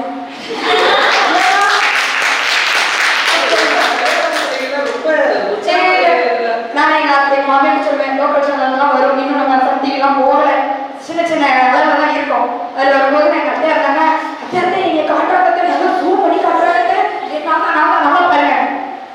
ஆமாம்மா ஏன் உனக்கு ஜூம் பண்ணி காட்டினாதான் தெரியல, நீ தான் சூட்டி போயிருக்கிய அப்படின்னா அப்புறம் சொல்லுவாங்க, எனக்கு ரொம்ப பெருமையா இருக்கு, நான் ஊர்ல என்ன சொல்றது ரெக்கார்ட் பண்ணி கொடு, அதாவது மாமியாராகவே இருந்தா கூட என்னை கட்டி கொடுத்து நீ போயிட்டு வா, என் மருமகளும் இந்த இடத்துக்கு போறா, என் மருமகளும் போயிட்டு போயிடுவா அப்படின்னு சொல்லி ஒரு கதை நம்ம வந்து கட்டுவாங்க. ஆனாலும் அவங்களே தான் சரி போ, நான் இன்னைக்கு ஒரு நாள் வீட்டை பார்த்துக்கிறேன், வீட்டுக்கு சொல்லாம சரிம்மா இன்னைக்கு மகளிருமோ எங்கேயும் போலையா, காலையில சாப்பிட்டு வீட்டுல உட்காந்துட்டு இருக்கு, போவா போவேன் 2 இடத்துக்கு போகணும், சீக்கிரம் போ, அது வந்து 2 இடத்துல இருக்கும், பேச ஆகல இல்ல நீ வீட்டுல பேசுற இல்ல ஏன் பேசுற தாங்க போய் இன்னும் ஒரு அர்த்தம் இருக்கு, பேசிட்டு வந்து வீட்டுல டயர்டா உட்காந்து இருந்தாலும் நம்மளை வந்து அனுப்புறாங்க இல்லையா. இப்ப எத்தனை கணவர்களுக்கு எத்தனை மாமியார்களுக்கு வெளியில அனுப்புறது முடியும், 100ல இப்ப வந்து ஓரளவுக்கு கால மாற்றத்தினால 90% பேர் வெளியே இருக்கிறாங்க. அப்போ நம்மளுடைய எல்லாம் பெண்களாகிய நம்மளுடைய வளர்ச்சிக்கு பெரிதும் துணை நிற்கிறது சுற்றம் தான். இன்னும் ஒரே ஒரு எடுத்துக்காட்டோட முடிச்சிருவேன். சுவாமி விவேகானந்தர் உங்க எல்லாருக்குமே தெரியும் இல்லையா. அப்போ வந்து அவர் வந்து சிகாகோ மாநாடு முடிச்சுட்டு லண்டன் போறாரு. அப்போ அங்க உள்ள அமைச்சர்கள்லாம் வந்து என்ன செய்யறாங்க, ஒவ்வொருத்தருக்கும் கை கொடுக்குறாங்க, சுவாமிஜி வணக்கம் சொல்லிட்டு கை கொடுக்குறாங்க. அப்போ அங்க இருக்கிற ஒரு அதிகாரி வந்து கிண்டலா சொல்றாரு, எங்க நாட்டுல நாங்க வந்து பெண்களையும் நாங்க வந்து கை குலுக்கிக்குவோம், நல்லா கை குலுக்கிக்குவோம், ஹக் பண்றது எல்லாமே உண்டு ஆனா நாங்க வந்து இதை உங்க நாட்டுல வந்து நாங்களும் செய்ய முடியாது, நீங்களே செய்ய மாட்டேங்கீங்கல்ல அப்படின்னு சொல்லிட்டு செஞ்சா உங்க நண்பனாவே இருந்தா கூட உங்க மனைவியை நீங்களும் சந்தேகப்படுவீங்க, உங்க நண்பனையும் சந்தேகப்படுவீங்க, இந்த மாதிரி சந்தேகங்கிறது உண்டு, ஆனா எங்களுக்கு அதெல்லாம் கிடையாதுன்னு அவங்களுடைய நாட்டோடைய பத்தி பெருமையா பேசினாங்க. அப்போ சுவாமிஜி எல்லாம் சொல்லி கேட்டுட்டு அப்படியா அப்படின்னு கேட்டுட்டு சொன்னாராம், உங்கள் எத்தனை விழாக்களுக்கு உங்கள் மகாராணி வருவாங்க அப்படின்றாங்க. எல்லா நிகழ்ச்சிகளுக்கும் வருவாங்க, எல்லாருக்கும் வருவாங்க, அவர்களை நீங்கள் என்ன செய்வீர்கள் அப்படின்னு என்ன எப்படி வந்து வரவேற்பீங்க, நாங்க இருக்கிறோம் கூப்பி வரவேற்போம். ஏன் அவங்க எங்க நாட்டுக்கே மகாராணி, நீங்கள் நாட்டுக்கு ஒரு மகாராணியை வைத்திருக்கிறீர்கள், நாங்கள் வீட்டுக்குள் இருக்கிற அனைவரையும் மகாராணியாக பார்க்கிறோம், அதனால் நாங்கள் எல்லாரோடையும் வந்து கை ஒரு லீடு கொடுத்தீங்க, நான் சொல்லியிருக்கேன். அப்ப நம்ம எல்லாரும் மகாராணி நம்மளை அப்படி பார்க்கறதுனாலதான் நம்மளை எல்லார்ட்டையும் வந்து அதாவது கை கொடுக்கறதுங்கிறது ஒரு கலாச்சாரமாக இருந்தா கூட இந்த கை கூப்பிடுறதுக்கு பின்னாடி இப்படி ஒரு வணக்கம் அப்படின்னு சொல்லி நம்ம மரியாதை இருந்தா மட்டும்தான் செய்வோம். நம்ம எல்லாரும் நம்மளை மரியாதையை நடத்தக்கூடிய பூமி எங்க பூமி அப்படின்னு சொல்லி இதுக்கு வந்து விளக்கம் வந்து விவேகானந்தர் சொன்னாங்க. இப்படி நம்மளை எல்லா இடங்களும் ஆண்களே நம்மளை மேன்மைப்படுத்தி நம்மளை வந்து ஊக்குவிக்கிறதுனாலதான் நம்ம வந்து நம்மளோட சுற்றம் நம்மளை தட்டி கொடுக்கறதுனாலதான் நம்ம இன்னும்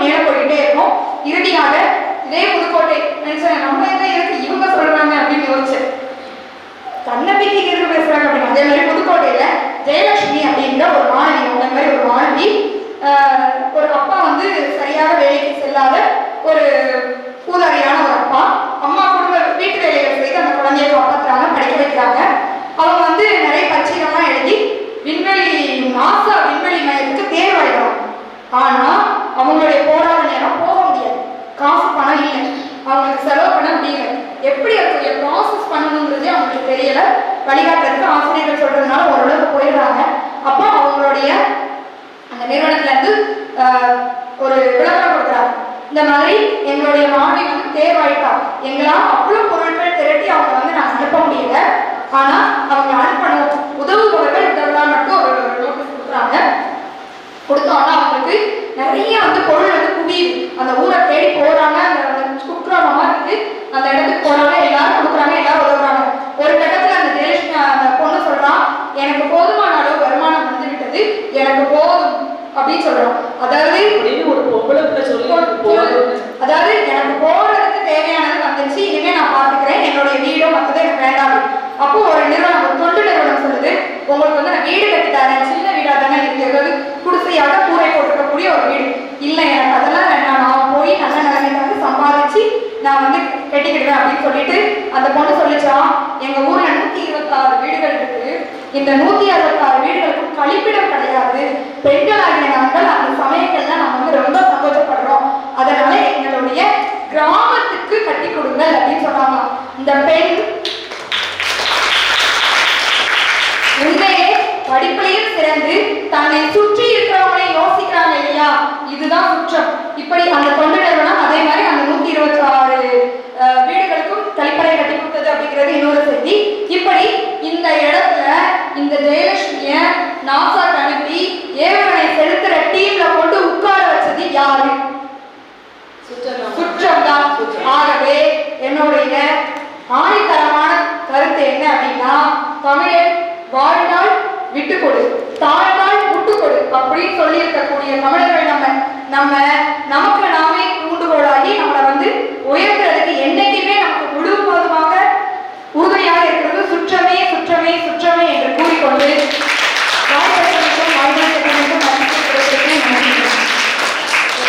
கடைசியா கேட்ட கேள்விக்கு தான் நான் பதில் சுற்றம்னு சொன்னேனே ஒழிய தீர்ப்பு சுற்றம் சொன்னதா தவறா நினைச்சுக்க கூடாது. சரியா? ரொம்ப அருமையா வெளுத்து வாங்கிட்டு போயிட்டாங்க. அடுத்து இல்ல வேறு இல்ல தன்னம்பிக்கை தான் ரொம்ப வேணும் அப்படின்னு சொல்லி இந்த நிறுவனத்தினுடைய 1ஆம் ஆண்டு மாணவி ஜோசபி. தமிழ் மண்ணுக்கும் என் தாய்மொழி தமிழுக்கும் எனக்கு முதல் வணக்கம். இங்க மகளிர் தினத்தை கொண்டாடுறதுக்கு நம்ம எல்லாரும் கூடி வந்திருக்கோம். உங்க எல்லாருக்கும் என்னோட மனமார்ந்த மகளிர் தின நல்வாழ்த்துக்கள். முதல்ல நம்ம எல்லாரும் ரொம்ப ரொம்ப சந்தோஷப்படணும். ஏன்னா இங்க இருக்கிறதுக்கு ஒரு பெண்களால் நிறைந்த கல்லூரி தான் இது, அப்படிதானே? ஆனா நிறைய ஆண்கள் இருக்கிற கல்லூரியில், அதாவது கோஎட் காலேஜஸ்ல பெண்கள் தினம் சிறப்பாக கொண்டாடப்படும், ஆடுவாங்க பாடுவாங்க. ஆனா ஒரு நல்ல மரியாதையா நம்மளை எல்லாரும் உட்கார வச்சு நம்மளை பத்தி பேசி இந்த நிறுவனம் நம்மளுக்கு வந்து ஒரு பேரை வச்சு கொடுக்குது. இது டிவியில போகும்போது, நியூஸ் சேனல்ல, யூடியூப் சேனல்ல, அப்புறம் இன்னும் நிறைய இடத்துக்கு நம்ம பிரபலமாக போறோம்னா இந்த நிறுவன காரணம். முதல்ல என்னோட நன்றியை நான் முதல்வர் அவர்களுக்கு நான் தெரிவிக்கிறேன். அறம் பிறராது நல்ல ஒரு தீர்ப்பை வழங்குறேன் முதல்வர் அவர்களுக்கும், என்னுடைய நடுவர் அவர்கள், அப்புறம் இந்த அவையில் இருக்கிற அனைவருக்கும் என்னோட வணக்கங்கள். ஃபர்ஸ்ட் எக்ஸாம்பிள் அப்படிலாம் இது பண்ண மாட்டோம். நீங்க கண்டிப்பா எங்களுக்கு தான் சாதகமா பேசுங்க, எனக்கு தெரியும். ஏன்னா முதல் எடுத்துக்காட்டு, கரெக்டான எடுத்துக்காட்டு தன்னம்பிக்கைக்கு யாருன்னா நம்ம முதல்வர் அவர்கள். தனி ஆளா நின்று போராடி அவங்க சாதிக்காத இடமே கிடையாது. கரெக்ட் தானங்க? இங்க வந்ததுக்கு அப்புறம் ஒரு 6 months இருக்குமா, நான் இங்க வந்ததுக்கு அப்புறமா தன்னம்பிக்கைக்கு இவங்களை போல இருக்கணுங்க அப்படின்னு சொல்லிட்டு ஃபர்ஸ்ட் எடுத்த எக்ஸாம்பிள் அவங்க தான். ஏன்னா அவங்க ஒரு இடத்துக்கு போனாங்கன்னா அப்படி பண்ணணும் அவங்க பக்கத்துக்கும், ஏன்னா அவங்க அவ்வளோ மரியாதைக்குரியவங்க. இப்போ போற இடம்லாம் கூட்டிட்டு போறதுக்கு இப்படி ஒரு பெனிஃபிட்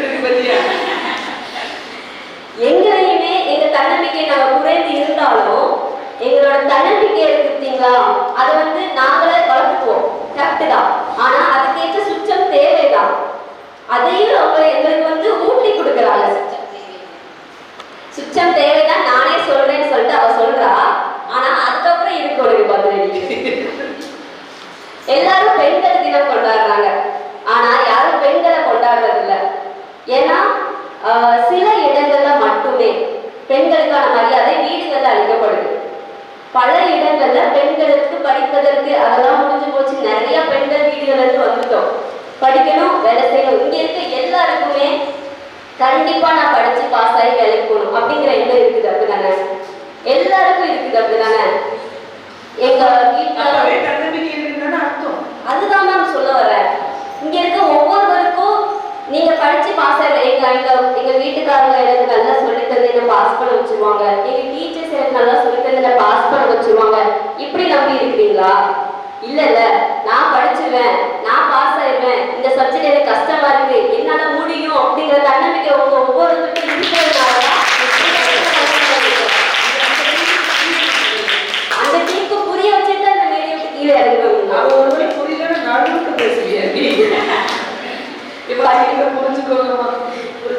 சீக்கிரம் புரிஞ்சுக்கோங்க. பட்டுங்கள் ஆள்வதும் சட்டங்கள் செய்வதும் பாரணியின் பெண்கள் நடந்த வந்தோம் 8 மறுபடியில் ஆணுக்கும் ஏற்ப நிலப்பிலை காணஞ்சு கும்மியடின்னு நம்ம பாரதியார் சொல்லியிருக்கிறாருங்க. அந்த நிலையெல்லாம் நம்ம கடந்துட்டோம். நிறைய பட்டங்கள் ஆண்கள் நிறைய சட்டங்கள் செஞ்சுட்டோம். ஆணுக்கு பின்ன பெண் வந்து இடைப்பிள்ளை அப்படிங்கிறத நம்ம நிறைய இடங்கள்ல காட்டிட்டோம். ஆனா இங்க நான் பெண்ணுக்கு விடுதலை வேணும், அவங்களுக்கு உரிமை வேணும் அப்படின்னு பேச வரல. உரிமையும் விடுதலையும் நம்ம என்ஜாய் பெற்றுக்கணும், அப்படிதானே? ஆனா உரிமையும் அந்த விடுதலையை வச்சு நம்ம செய்யற ஒவ்வொரு செயலுக்கும் நமக்கு அங்கீகாரம் கிடைக்கிறது இல்லை. நம்ம செய்யற ஒவ்வொரு செயலையும் நம்ம கஷ்டப்பட்டு உழைச்சி வச்சு வர்றோம். கொடுத்த அங்கீகாரம் யாருக்கு இல்லை? யாருக்கு நினைக்கிறீங்க? இது எங்க அம்மாவால தான் நான் பண்ணேன், எங்க அப்பாவால தான் நான் பண்ணேன், எங்க கணவரால தான் நான் பண்ணேன், என் ஃப்ரெண்ட்ஸால தான் நான் பண்ணேன்னு சொல்றோம். நைட்டு பகலமா முடிச்சு உட்காந்து படிச்சது யாரு? யாரு? நம்ம தான். அதை நம்மளால ஏன் சொல்ல முடியல? அது கூட எத்தனை அப்பா அம்மா 10, 12 படிக்கும் போதெல்லாம் கூடயே முடிச்சுட்டு இருக்கிறாங்க. நான் நம்ம முடிஞ்சுட்டே இருக்கலாம். சரி, அப்படி கூட சொல்லலாங்க. கூடயே முடிச்சிருக்காங்க. எல்லா பெற்றோர்களுமே கூடயே முடிச்சிருக்காங்க, அப்படிதானே? எல்லா பெற்றோருமே என்ன உதவினா நான் செய்யறமா, நீ படிச்சா போதும், நீ படிச்சா போதும், நீ நல்ல மார்க் எடுத்தா போதும் எல்லாரோட பெற்றோரும் சொல்றாங்க. சுற்றம் தான் வெற்றிக்கு காரணம்னா எல்லாரும் ஃபர்ஸ்ட் மார்க் எடுத்துக்கணுமா வேண்டாமா? உண்மைதான்.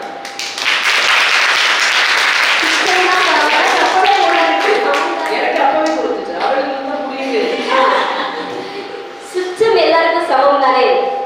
ஒருத்தருக்கு ஒரு வாய்ப்பு, இன்னொருத்தருக்கு இன்னொரு வாய்ப்பு உங்க வீடுகள்ல வேணா இருக்கலாம். கல்லூரியில வாய்ப்பளிக்கப்படுகிறது எல்லாருக்கும் சமமா தான். இங்க பட்டிமன்றத்துல பேசுறதுக்கு எல்லாருக்கும் ஒரே மாதிரி வாய்ப்பளிக்கப்பட்டிருக்கு. ஒரு 4 பேர் தானே வந்தா, அதுல ஜோசபின் வந்துருக்கான். காரணம் என்ன? நான் இதுக்கு முன்னாடி பட்டிமன்றத்துல பேசுனது இல்ல, இப்ப வந்து நிக்கிறேன்னா காரணம் என்ன? நீங்களாம் என்ன அனுப்பிட்டீங்களா என்ன? எங்க அப்பா போன் பண்ணி தயவு செஞ்சு பட்டிமன்றத்துல பேசுன்னு சொன்னாங்களா என்ன? என்ன என் மேல நான் வச்ச நம்பிக்கையில இங்க வந்து நிற்கிறேன். காரணம் என்னோட தன்னம்பிக்கை தான். சித்தத்தால் நம்மளை உதவி செய்யறாங்க, வளர்த்து விடுறாங்கன்னு சொல்றாங்க. நான் அது ரீசெண்டா ஒரு திரைப்படம் பார்த்தேன். அதுல ஒரு வசனம் வந்து என்ன ரொம்ப பாதிச்சுது. அவங்களோட உறவினர்கள் ஒரு பெண்ணை பற்றி அந்த கதாநாயகன் சொல்றார், அவங்களால நம்ம நல்லா இருக்கலாம், ஆனா அவங்கள விட நம்ம நல்லா இருக்கக்கூடாது, அதான் அவங்களோட எண்ணம், சுற்றத்தை நினைக்கிறாங்க. இதாங்க இப்போ இருக்க சுற்றத்தோட நிலைமை. உங்க ஃப்ரெண்ட்ஸ் கூட இருந்து உங்களை படிக்க வைக்கலாம், ஆனா ஒரு கட்டத்துல நீங்க அவங்களோட மேல மார்க் எடுத்து பாருங்களேன், கடைசியில என்ன நடக்கும்?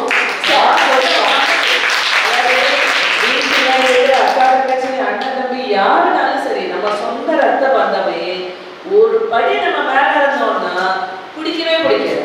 அப்போ நம்ம தன்னம்பிக்கை இருந்தா மட்டும்தான் ஒரு அருமையான கருத்து.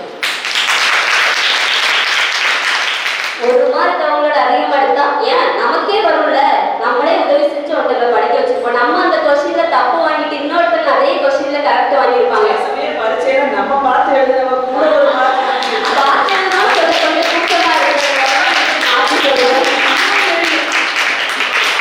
எனக்கு ஒரு இந்த மாதிரி ஒரு இன்சிடென்ட் நடந்துச்சு. 12th எக்ஸாம்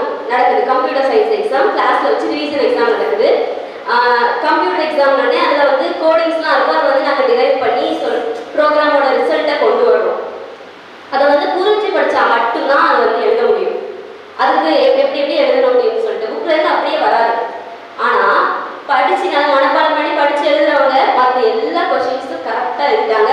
நான் 95 மார்க் கன்ஃபார்ம், 100 மார்க்குக்கு. அந்த 5 மார்க் கொஷினுக்கு யாருக்குமே பதில் தெரியல. நம்ம தான் சரி இது மாதிரி ஆன்சர் சொல்லி கொடுத்தாச்சு, கிளாஸே எழுதிடுச்சு. ஆனால் எனக்கு ஒரு 5 மார்க், அதை தவிர இன்னொரு 5 மார்க் தெரியல. கிளாஸே எழுதிடுச்சு, 4 பேர் 100 மார்க். ஆனால் அவங்களுக்கு அந்த கொஸ்டின் தெரியாது, நான் சொல்லி கொடுத்தேன். அது கொஞ்சம் சொல்கிறது கொஞ்சம் வெக்கமாக தான் இருக்குது, இருந்தாலும் சொல்கிறேன். ஆனால் நான் 95 மார்க். எனக்கு கஷ்டமாக இருக்குமா இருக்காதா அதை ஆனால் ஒரு உந்துகோலாக வச்சு அதை வச்சு நானே என்னை மோட்டிவேட் பண்ணிட்டு கிளாஸ் ஃபர்ஸ்ட் மார்க் நான் 12th எடுத்தேன்.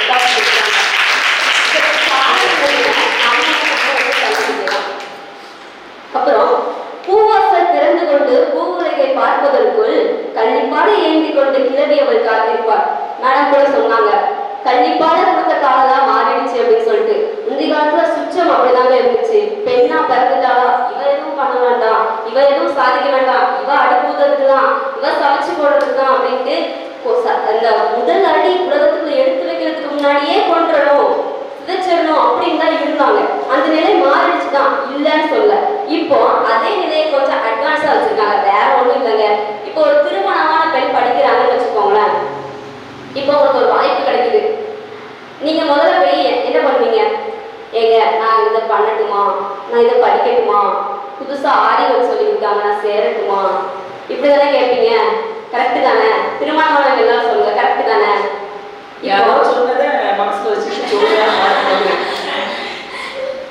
கரெக்டு தானே? ஆனா இப்போ நீங்களே யோசிச்சு பாருங்க, அவங்க உங்களுக்கு உறுதுணையா இருக்காங்களா, அவங்களோட கட்டுப்பாட்டுக்குள்ள அவங்க வச்சிருக்காங்களா? சொல்லுங்க. யோசிக்கிறாங்க, நீங்க பதில் சொல்லுங்க. உண்மைதாங்க. அவங்களோட எல்லாத்துக்கும் ஒவ்வொருத்துக்கும் நீங்க பெர்மிஷன் கேட்டுட்டு தானே இருக்க வேண்டியிருக்கு. ஃபுல் சப்போர்ட் எனக்கு பண்றாங்க, நான் இதை வெற்றி பெறதுக்கு முழு உறுதுணையா இருக்காங்க நீங்க சொல்லலாம். ஆனா ஒரு சின்ன கட்டுப்பாட்டுல அவங்களோட கட்டுப்பாட்டுக்குள்ள நம்ம இருக்கிறோங்கிறத நம்மளே மறந்துக்கிறோம். பெண்கள் வந்து ரொம்ப தானகுணம் உள்ளவங்க. பெரிய வள்ளல் மாதிரி என்ன பண்ணுவோம்னா, கிடைக்கிற வச்சு பேர் புகழ் இந்தாங்க வச்சுக்கோங்க, இந்தாங்க அம்மா கொஞ்சம் வச்சுக்கோங்க, அப்பா கொஞ்சம் வச்சுக்கோங்க அப்படின்னு சொல்லி நம்ம கொடுத்துறோம். அப்படிதானே? நம்ம வச்ச வெற்றிக்கு நம்ம வந்து பேர் எடுத்துக்கணும் நமக்கு ஆசை தானே. யாருக்கும் இல்லாம இல்லைல்ல. நான் கஷ்டப்பட்டு நைட்டு பகலமா படிச்சேன், ஃபர்ஸ்ட் மார்க் எடுத்ததுக்கு நான் படிச்சதுதான் காரணம்னு சொல்றது ஒவ்வொருத்துக்கும் ஆசை தானே. ஆனா சொல்லலையே. சொல்லாம போயிட்டா அடுத்து படிக்கிறதுக்கு வீட்டில் பெர்மிஷன் மாட்டாங்களோ. இவ்வளவு கஷ்டப்பட்டு படிக்க வச்சோமே நம்ம பேர் இந்த பொண்ணு ஒரு இடத்துலயுமே சொல்லலையே. நைட்டு பகலமா நானும் தானே காஃபி போட்டு கொடுத்தேன், ஆனா அம்மான்னு சொல்லலையே அப்படின்னு சொல்லி வச்சுன்னா அவங்க வருத்தத்துல இருக்குமோ, அவங்க மனசுல வருத்தம் இருக்குமோன்னு நினைச்சுதான் நம்ம அந்த இடத்துல சொல்றோம். அந்த இடத்துல நம்ம தன்னம்பிக்கையை நம்மளே வந்து என்னன்னா விட்டு கொடுக்குறோம் அப்படின்னு சொல்றோம். அப்புறம் ஒரு பறவை நேராயிட்டு 4 பேர் பேசணும், சீக்கிரம் முடி. ஒரே ஒன்று செய்வோம். முடிஞ்சு போனதுக்கு அப்புறம் மைக் இங்கே தான் இருக்கும். ஒரு பறவை மரத்தின் கிளையில் அமரும் போது அது எந்த நேரத்திலும் முடிந்துவிடும் என்ற பயத்தில் அமருவதில்லை. ஏனென்றால் அந்த பறவை நம்புவது அந்த கிளையை அல்ல, அதன் சிறகுகளை.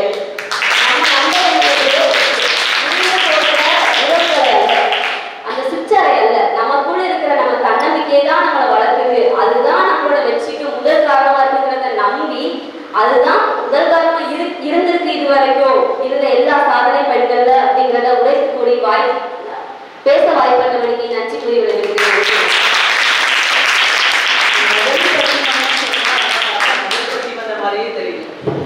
மிகவும் அருமையாக என்னோட கருத்துக்களை சொன்னேன். எதுவுமே மறுத்து பேச முடியாது. அது ரொம்ப பரபரன்னு விஜய பாரதி அதுக்கு பதிலடி கொடுக்கிறதுக்காக காத்திருக்கா. உடனே ஆளுக்கு 5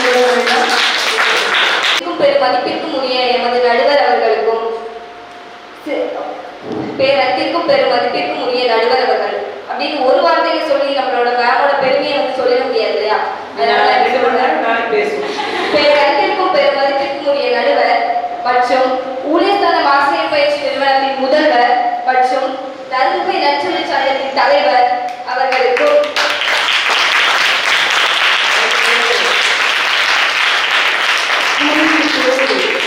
தங்கள் பொன்னான நேரங்களை ஒதுக்கி எங்கள் நிறுவனத்திற்கு வருகை புரிந்துள்ள சிறப்பு விருந்தினர் அவர்களுக்கும்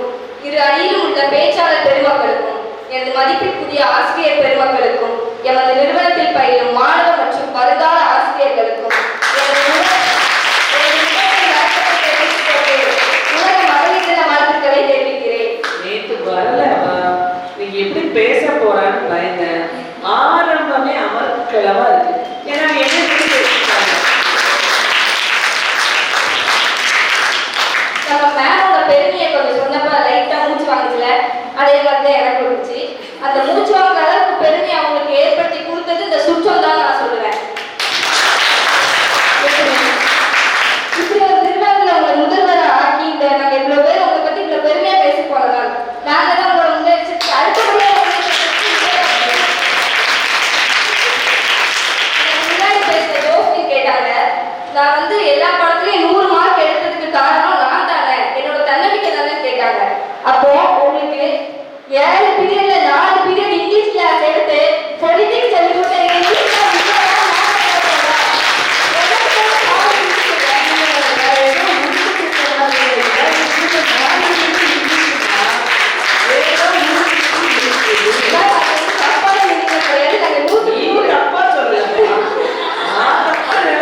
நாங்கள் 100க்கு 100 வந்து மதிப்பெண் எடுக்கணும் அப்படின்னு விரும்புகிற எங்க ஒவ்வொரு ஆசிரியர்களுமே எங்களுக்கு வந்து முன்னேற்ற வாய்ப்பு இருக்கிறது சுற்றம் தானே. அது இல்லை யாராவது சொல்ல முடியுமா? அவளுக்கு புரியவே இல்லை. புரிய வைக்கணும்ல. அவங்க சொன்னாங்க, அந்த மேடையில வந்து பேசுறதுக்கு நான் தானே வந்தேன், என்னோட தன்னம்பிக்கை தானே என்னை கூட்டிட்டு வந்துச்சுன்னு சொன்னாங்க. உங்க தன்னம்பிக்கை கூட்டிட்டு வந்துச்சு நான் இல்லைன்னு சொல்லல. ஆனா அந்த மேடையை உருவாக்கி கொடுத்தது யாரு? உங்க தன்னம்பிக்கையை உருவாக்குச்சு. அப்படி பார்த்தா எல்லாருக்குமே தன்னம்பிக்கை இருக்குல்லா, எல்லாருமே இங்க வந்திருக்கணும்ல. ஆனா எங்களுக்கு வந்து உங்களோட தன்னம்பிக்கை வந்து வெளியே கொண்டு வந்து காட்டணும். எங்களுக்கு இந்த மேடையை உருவாக்கி கொடுத்து எங்க முதல்வர் அவர்கள் தான்.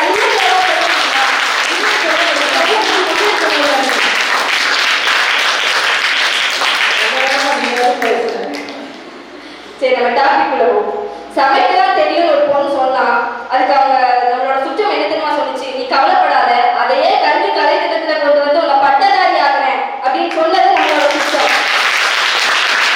பெண் வந்து நடக்க பாதையே இல்லாம ஒரு அறைக்குள்ளே இருந்தா அவளை இந்த அளவுக்கு ஊழியர்தனம் ஆசிரியர் பயிற்சி நிறுவனத்துல ஒவ்வொருத்தரையும் கொண்டு வந்து உட்கார வச்சு இந்த பட்டிமன்றத்துக்கு கை தட்டங்கள் வாங்க வச்சுட்டு எங்களுக்கு முன்னேற வாய்ப்பு இருக்குது இந்த சுற்றம் தான். இல்லைன்னு சொல்ல முடியுமா? பெண்கள் நிறைய பேருக்கு வந்து வரும் பண பிரச்சனை இருக்கலாம். அதனால அவங்க வந்து கல்விக்கு வர முடியாம, படிக்க முடியாம, கல்லூரிகளுக்கு வர முடியாம இருக்கலாம். அதுக்காக சுற்றம் என்ன பண்ணுச்சு? இலவச பேருந்து, இலவச ஊக்கத்தொகை, கல்வி தொகைன்னு ஏராளம் அளித்து அவங்க இந்த மேடைக்கு கொண்டு வந்து இவ்வளவு தூரம் பேச வச்சு ஒரு பெண்ணை சாதனை பெண்ணுங்கிற விருது வாங்க வச்சது எங்க சுற்றம் தானே. தற்போதைய காலத்தில் மட்டுமில்ல, ஆதி காலத்திலும் கூட ஔவையார் என்ற பெண்ணை ஔவையார் என்ற பெண்பார் புலவரை நம்ம எல்லாருக்குமே தெரியும். அவங்களுக்கு சாகாவரம் படைத்த நெல்லிக்கனி அழித்தவர் அதிகமானதும் நம்ம எல்லாருக்குமே தெரியும்.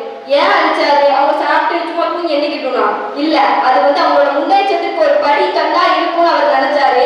அவங்க முன்னேற்றத்துக்கு மட்டும் இல்ல, தமிழ் வாழவும் வளரவும் வைக்க அவங்களால முடியும் நினைச்சதுனாலதான் அவர் அந்த நெல்லிக்கனியை வந்து அவர் அழிச்சாரு. இது அந்த கருத்தரங்கத்தோட எஃபெக்ட் நல்லா தெரியும். பெண்களின் முன்னேற்றத்துக்கு காரணம் சுற்றம் தான் அப்படின்னு நான் சொல்றேன். ஏன் தெரியுமா? சுற்றம் வந்து இப்போ இங்க இருக்கிற எல்லா பெண்களுக்குமே தன்னம்பிக்கை இருக்குதானே. இவங்க அங்கேயே உட்கார்ந்து இருக்கிறாங்க, ஏன் உட்காராம இங்க வந்தாங்க? அவங்களுக்கான சுற்றம் சரியா இருந்தது. அதனால அவங்க இங்க வந்து அவங்களோட பாயிண்ட்ஸை வந்து தவறா குடிச்ச பாயிண்ட்ஸை கூட சரியா நினைச்சு பேசிட்டு போயிருக்காங்க. அதனால சுற்றம் தான் எனக்கு தெரியல. நான் வெறும் தலைப்பு சுற்றம் பெண்களின் முன்னேற்றத்துக்கு பெரிதும் துணை நிற்பது சுற்றம் மட்டும் பேச வரல, தீர்ப்பையே தலைப்பா பேச வந்திருக்கேன். ஏன்னா எங்க முதல்வர் அவர்களுக்கு தெரியும் பெண்களின் முன்னேற்றத்துக்கு பெரிதும் துணை நிற்பது சுற்றம் தான் அப்படின்னு. அனைத்திலிருந்தும் பெண்களுக்கு விடுதலை வாங்கி கொடுத்தாங்க. யார் வாங்கி கொடுத்தா? நானா வாங்கினேன்? இல்ல நீங்க வாங்கினீங்களா? இல்ல, நம்மளோட சுற்றத்தார் நமக்கு வாங்கி கொடுத்தாங்க. உடன்கட்டை ஏற்றல் இருந்து ராஜாராம் மோகன்ராய் ஐயா அவர்களும், பெண்களின் விடுதலைக்கு பாரதி அவர்களும், பெண்களின் சுதந்திரத்துக்கு பெரியார் அவர்களும், இது போன்ற ஏராளம் சொல்லிட்டே போகலாம். ஆனா நமக்கு டைம் இல்லை, 5 நிமிஷம் தான் மேம் கொடுத்துருக்காங்க, அதுக்கு நம்ம வந்து சொல்லி முடிக்கிறோம். பெண்ணை வந்து ஒரு காலத்துல சொன்னாங்க, சிங்க்ல இருக்க பாத்திரத்தை கழுவதான் நீ லாய்க்கு, அதை செய் ஒழுங்கா அப்படின்னு சொன்னாங்க. ஆனா இன்னைக்கு சிங்க்ல இருக்க பாத்திரத்தை கழுவ மட்டும் நாங்க லாய்க்கு இல்ல, சிங்க பெண்களாக மாறி அதுக்கு காரணம் என்னோட சுற்றம் தான். சிங்க பெண்ணு பாடுறதும் சுத்தி இருக்கிறவன் தான்.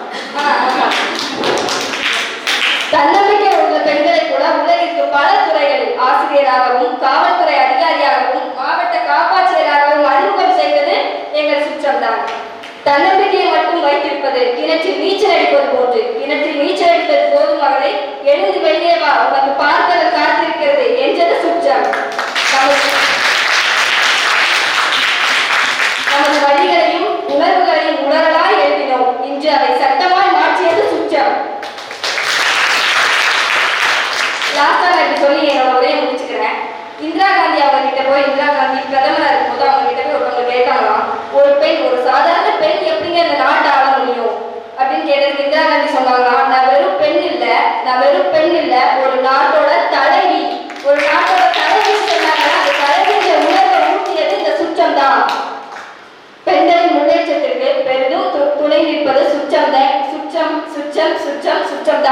என்று எனது நடுவர் அவர்கள் தீர்ப்பளிப்பார்கள் என்ற நம்பிக்கையுடன் எனக்கு இந்த மேடையை அளித்த நடுவர் அவர்களுக்கும் ஆசிரியர் பெருமக்களுக்கும் நன்றி கூறி விடைபெறுகிறேன். நன்றி, வணக்கம்.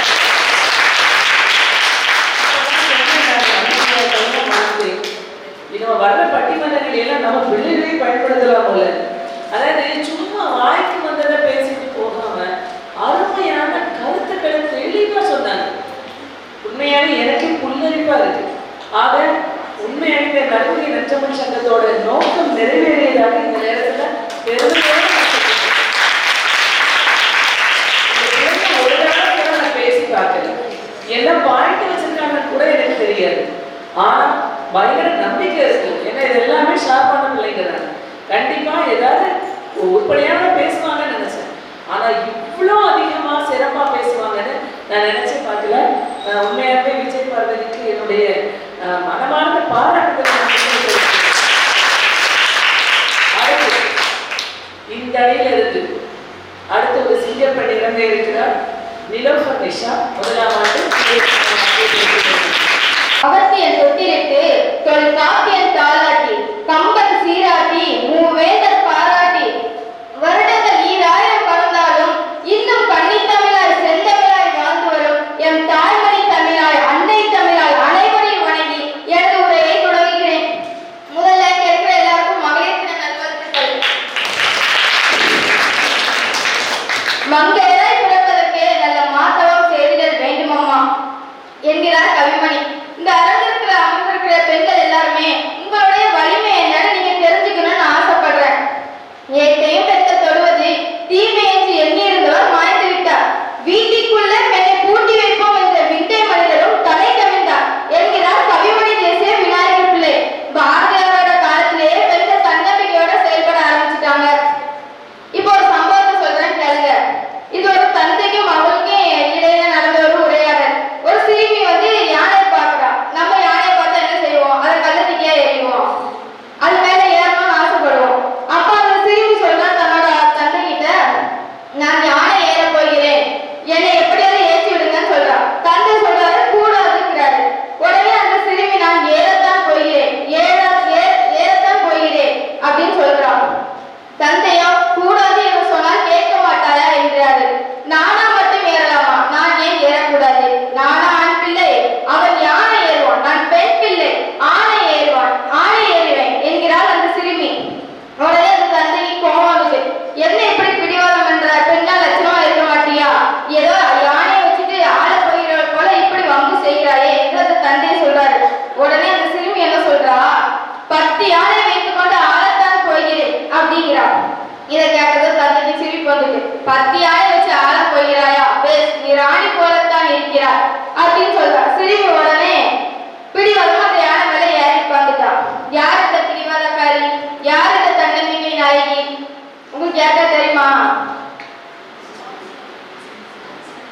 அவர்தான் வீரமங்கை ஜான்சி ராணி லட்சுமிபாய். 10 யானைகளை வைத்துக் கொண்டு ஆளப் போகிறேன் என்றால் அந்த சிறுமி.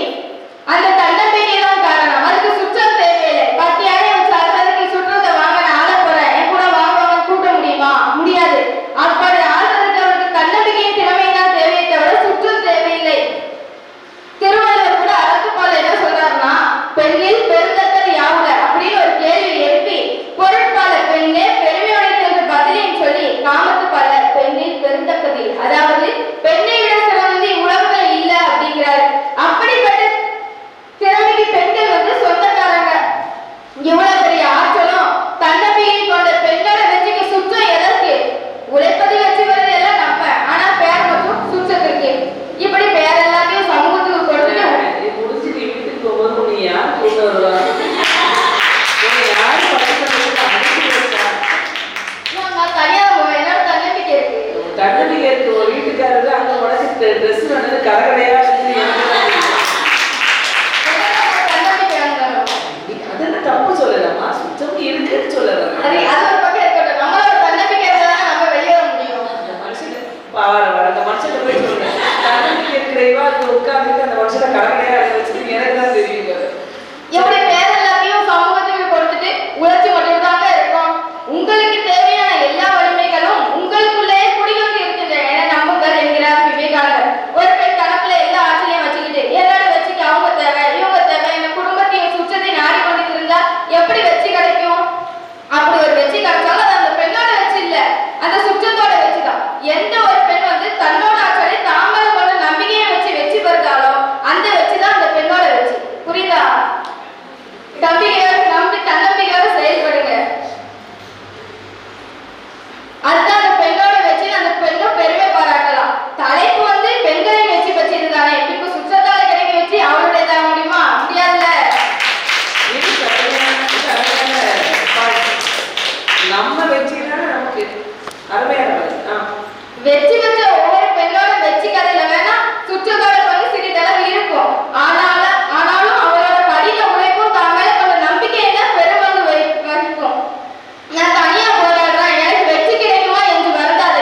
மற்றவர்கள் தோல் மீது ஏறி நின்று பாவம் சுற்றம். மற்றவங்க தோல் மேல ஏறி நின்று தன்னை உயரமா காட்டிக் கொள்வதை விட தனித்து நின்று தன்னை உண்மையான உயரத்தை காட்டுவதுதாங்க தன்னம்பிக்கை. முடியுமா என்று சொல்வது மூட நம்பிக்கை, முடியுமா என்று கேட்பது அவநம்பிக்கை, முடியும் என்று சொல்வது தன்னம்பிக்கை. எனவே தன்னம்பிக்கையை பெண்களின் வளர்ச்சிக்கும் வெற்றிக்கும் முதல் மற்றும் முழு காரணம் என்று கூறி விடைபெறுகிறேன். நன்றி, வணக்கம்.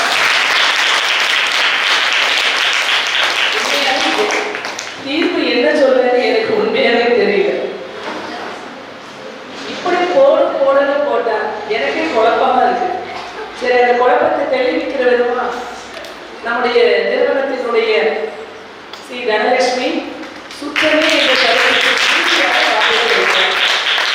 தாய்க்கு என் முதல்வர் வணக்கம். எல்லாரும் சொன்னாங்க தன்னம்பிக்கை இருந்தா மட்டும் போதும், நான் முன்னேறிடலாம் அப்படின்னு சொன்னாங்க. தன்னம்பிக்கை இருந்தா மட்டும் முன்னேறிட முடியுமாங்கிறது என்னோட கேள்வி. இங்க நான் பேசுவதற்கும் இங்க அத்தனை பேர் நீங்க இதை பார்ப்பதற்கும் ஏற்படுத்தி கொடுத்தது யாரு?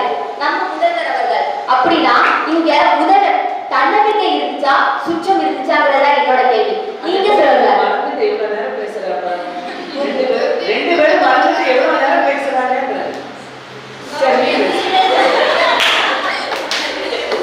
நான் நார்மலா பேசினாலே எங்க கிளாஸ்ல சிரிப்பாங்க.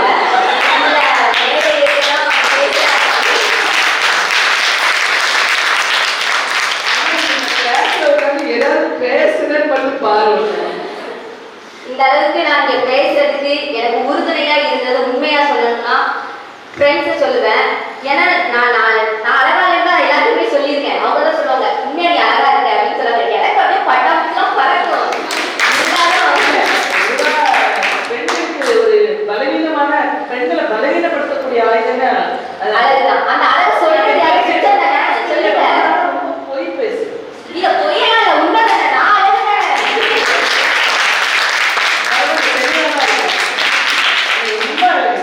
ஐயோ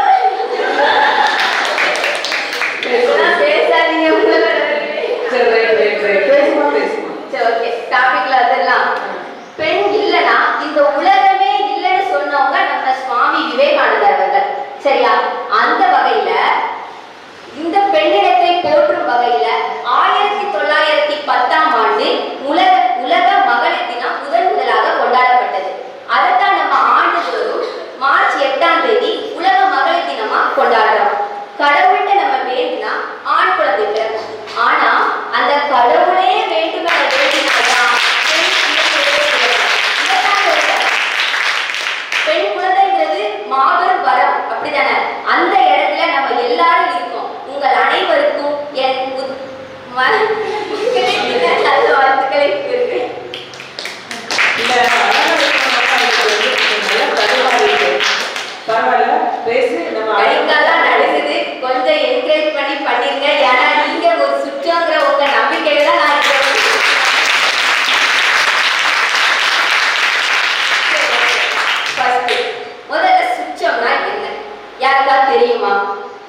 ஒரு பெண் தாய் என்ற சுற்றத்தின் மூலமாகத்தான் நம்மளுடைய எல்லாத்துக்குமே ஃபர்ஸ்ட் நம்ம தாய் வந்து நம்ம ஏஜ் அட்டன் பண்ணியிருப்பாங்க. அவங்களுக்கு அந்த தாய் அந்த நேரத்தில் உதவியா இல்லைன்னா நம்ம ஒரு இடத்துல இருந்து இன்னொரு இடத்துக்கு போக முடியுமா? அந்த தாய் வந்து நம்ம உடல்ல ஏற்படக்கூடிய மாற்றங்கள், நம்ம மனசுல நிறைய சஞ்சலங்கள் இருக்கும். அது எல்லாத்தையுமே இது இப்படிதான் இருக்கும், இந்த இடத்துல இருந்து நீ இப்படி போகணும்னா உன் மனசுல இப்ப தைரியத்தை வளர்த்துக்கணும்னு நமக்கு உறுதுணையா நம்மளுடைய பக்கபலமா இருக்கிறது அந்த தாய். அப்ப இந்த இடத்துல தாய் என்ற சுற்றமா இது எல்லாருக்கும் திருமணமானவர்கள் நிறைய பேர் இருக்கிறாங்க. எடுத்துக்காட்டுக்கு ராஜா பிவியக்காவை நான் எடுத்துக்கிறேன். அவங்களுக்கு இன்னைக்கு அவார்டு கொடுத்துருக்காங்க. ராஜா பிவியக்காவுக்கு 3 குழந்தை இருக்கிறாங்க. 3 குழந்தையும் வச்சுக்கிட்டு அந்த அக்கா இந்த இடத்துல படிக்கிறாங்கன்னா தன்னம்பிக்கை இருக்கலாம். மேம் சொல்லி கொடுத்து மேம் இல்லாம அந்த அக்கா படிக்க முடியுமா? முடியாது. அவங்களுடைய கணவர் உறுதுணையா இருந்ததா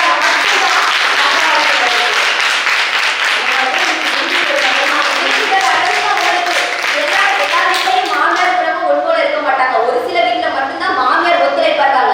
அந்த அக்கா வீட்டுல அந்த அக்காவுக்கு மாமியார் ஒத்துழைப்பா அந்த சுற்றங்கிற இடத்துல அவங்க இருந்து அவங்களை இந்த அளவுக்கு விருது வாங்குற அளவுக்கு கொண்டு வந்திருக்காங்கன்னா அதுக்கு அந்த சுற்றமே காரணம். நான் நினைக்கிற மட்டும் இல்லை, நீங்க எல்லாரும் அப்படிதான் நினைச்சீங்கன்னா அதை வெளியே சொல்ல மாட்டீங்க. நினைக்கணும், வேற என்ன செய்ய, அதுதான் உண்மை. நினைச்சுதான் அதுக்கப்புறம் நம்ம ரீசெண்டா வந்து பழங்குடியின சமுதாயத்துல இருந்து ஒரு பெண் வந்து நீதிபதி ஆனாங்க. அந்த பெண் நீதிபதி ஆனதுக்கு தன்னம்பிக்கை இருந்திருக்கலாம். தன்னம்பிக்கை எல்லாத்துக்கும் தான் இருக்கு, எனக்கும் தான் இருக்கு, எல்லாத்துக்கும் தன்னம்பிக்கை இருக்கு. ஆனா அந்த பெண் நீதிபதி ஆனதுக்கு தன்னுடைய கணவர் உறுதுணையா இருந்ததால மட்டுமே அந்த பெண் நீதிபதி ஆனாங்க. அந்த இளம் வயதிலேயே திருமணம் செஞ்சு கொடுத்துட்டாங்க. திருமணம் செஞ்சதுக்கு அப்புறம் ஒரு பெண், நீங்க இவங்க எல்லாரும் சொன்னாங்க அடுப்பூதும் பெண்களுக்கு படிப்பதற்கு இருக்கு.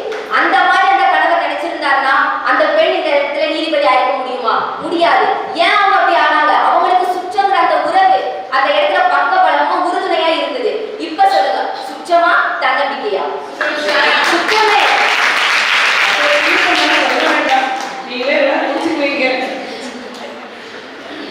பெண் விடுதலை, பெண் முன்னேற்றம், இதுக்காண்டி நிறைய பேர் பேசியிருக்காங்க. ஆனா இந்த பெண் விடுதலைக்காகவும் பெண் முன்னேற்றத்திற்காகவும் பாரதியார், கவிமணி, பெரியார் இவங்கெல்லாம் பேசாமையா பெண்ணுக்கு விடுதலை கிடைச்சது? இப்ப சொல்லுங்க, அப்ப அந்த பெண் விடுதலைக்காக போராடினவங்க யாரு? சுற்றமா இல்ல தன்னம்பிக்கையா? அவங்களுக்குள்ள இருக்க ஒவ்வொரு தன்னம்பிக்கையும் வெளியே கொண்டு வந்ததே இந்த சுற்றம் தாங்க. சுற்றம் இல்லாம தன்னிடம் உள்ள தன்னம்பிக்கையை வெளியே கொண்டு வர முடியுமா? இப்ப நான் தான் இருக்கேன், எனக்கு வந்து சுற்றம் நீங்க எல்லாரும் இருந்தீங்க, எனக்கு ஒரு டைம் கிளாப் பண்ணலன்னா கூட என் மனசு என்ன தோணும்? எப்பா நம்ம தப்பா பேசிட்டோம் போல, அவ்வளவுதான். எனக்கு இருக்கிற தன்னம்பிக்கை ஃபுல்லா போயிடும். அப்ப எனக்கு இருக்க தன்னம்பிக்கை ஃபுல்லா வரும்.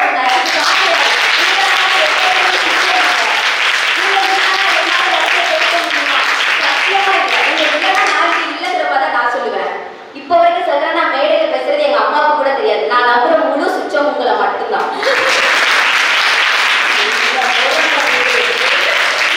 ஒரு கை தட்டினா ஓசை வருமா? எல்லாரும் ஒரு கையை இப்படி தட்டி பாருங்க, ஓசை வராது. ஏன்? 2 கை தட்டினா மட்டும்தான் ஓசை வரும். ஒரு தன்னம்பிக்கையை மட்டும் வச்சு தட்டினா ஓசை வராதுங்க. அதுக்கு கூட சுற்றங்கிற இன்னொரு உறவு தேவை.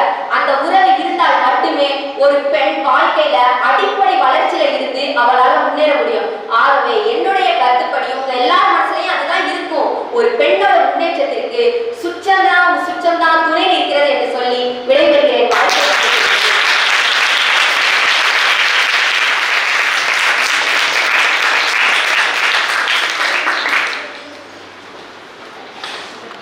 மழை அடிச்சு மோஞ்ச மாதிரி இந்த பிள்ளைகளை போட்டு ஒரு பட்டிமன்றம் நடத்துறதுன்னு ஒரு சிறு தயக்கமும் இல்லாமல் ஒரு நம்பிக்கையில தான் போட்டோம். நம்பிக்கைக்கு எந்த விதத்திலையும் பங்கம் இல்லாம அவ்வளோ அருமையா பேசினாங்க. உண்மையாவே ரொம்ப பெருமையா இருக்கு, ரொம்ப சந்தோஷமா இருக்கு. மற்ற நிறுவனங்கள்ல நடக்கக்கூடிய பெண்கள் தினம் மாதிரி வெறும் யாரோ ஒருத்தர் வந்து ஒரு மோட்டிவேஷன் ஸ்பீச்சோ இல்லைன்னா ஒரு டான்ஸோ ஒரு பாட்டோ அந்த மாதிரி இல்லாம அவங்களுடைய கருத்துக்களை சுதந்திரமாக பேசுறதுக்கு ஒரு மேடை ஏற்படுத்தணுங்கிறதுக்காக அந்த பட்டிமன்ற நிகழ்வே இந்த பெண்கள் தினத்துல வச்சோம். அதுக்குரிய நோக்கம் முழுமையாக நிறைவேறினதுல எனக்கு ரொம்ப சந்தோஷம். இப்போ 2 பேரும் பேசினதுக்கு நம்ம தீர்ப்பு சொல்லணும். எடுத்த உடனே தீர்ப்புலாம் சொல்லிட முடியாது, சொல்லக்கூடாது. பாரிஸ்ல ஒரு கைத்தட்டுதல் போட்டி ஒன்று நடந்தது.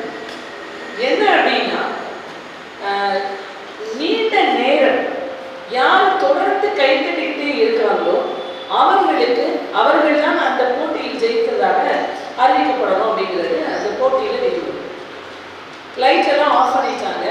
கைத்தட்டல் தொடர்ந்து சத்தம் கேட்டுக்கிட்டே இருக்கு. நேராக கைத்தட்டல் சத்தம் அப்படியே குறைய ஆரம்பிச்சிச்சு. ஒரு இடத்துல மட்டும் பல மணி நேரங்களாக தொடர்ந்து கைத்தட்டல் சத்தம் கேட்டுட்டே இருக்கு. அங்கும் பிறந்த அக்னீஸ்வரனே. அந்த அளவிற்கு ஒரு பிரசவத்தை தாங்கணும்னா எவ்வளோ பெரிய மன வலிமை வேணும் தெரியுமா?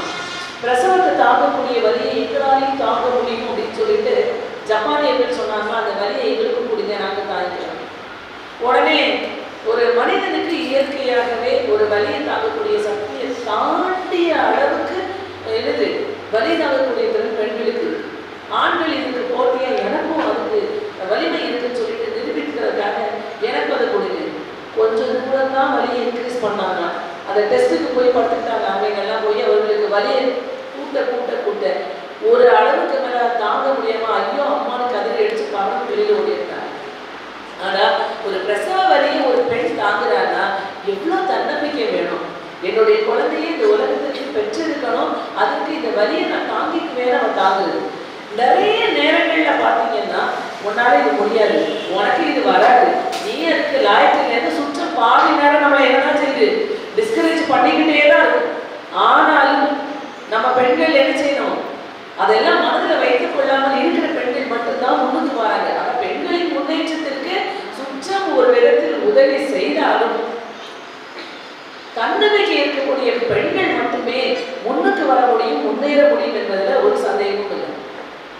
ஒரு பெண்ணோடைய கணவர் வந்து நம்ம மதுரை பக்கத்தில் ஒரு ஊர், ஒரு சிற்றூர், அதில் இருக்கக்கூடிய அந்த பெண்ணினுடைய கணவர் வந்து ஆக்சிடென்ட் இதாகிட்டாரு. அதனால அந்த குடும்பத்தை அவங்க வந்து கண்டிப்பாக பொறுப்பெடுத்து நடத்த வேண்டிய கடமை அந்த பெண்ணை மீது விடுது.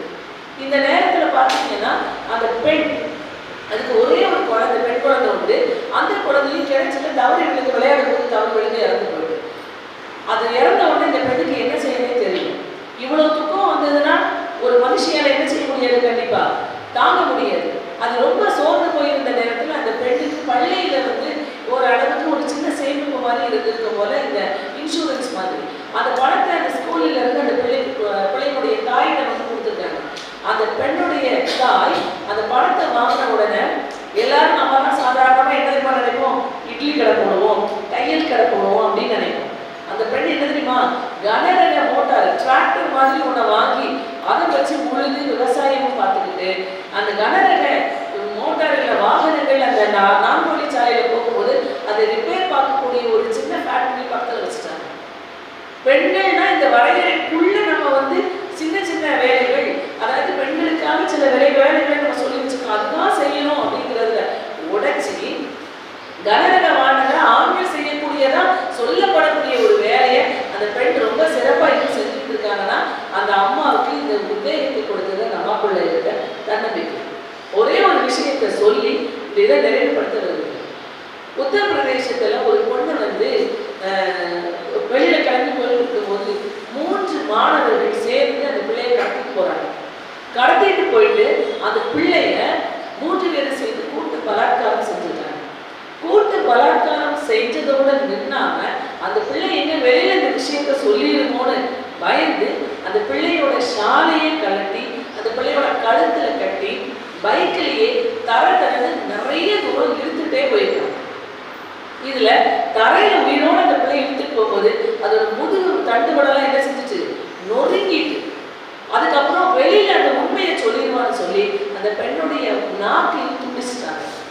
இவ்வளவு கதற அந்த பெண்ணை கீழே துடிக்க போட்டு அவங்க போயிட்டாங்க. வாய் திறந்து அந்த பிள்ளையால சொல்ல முடியாது.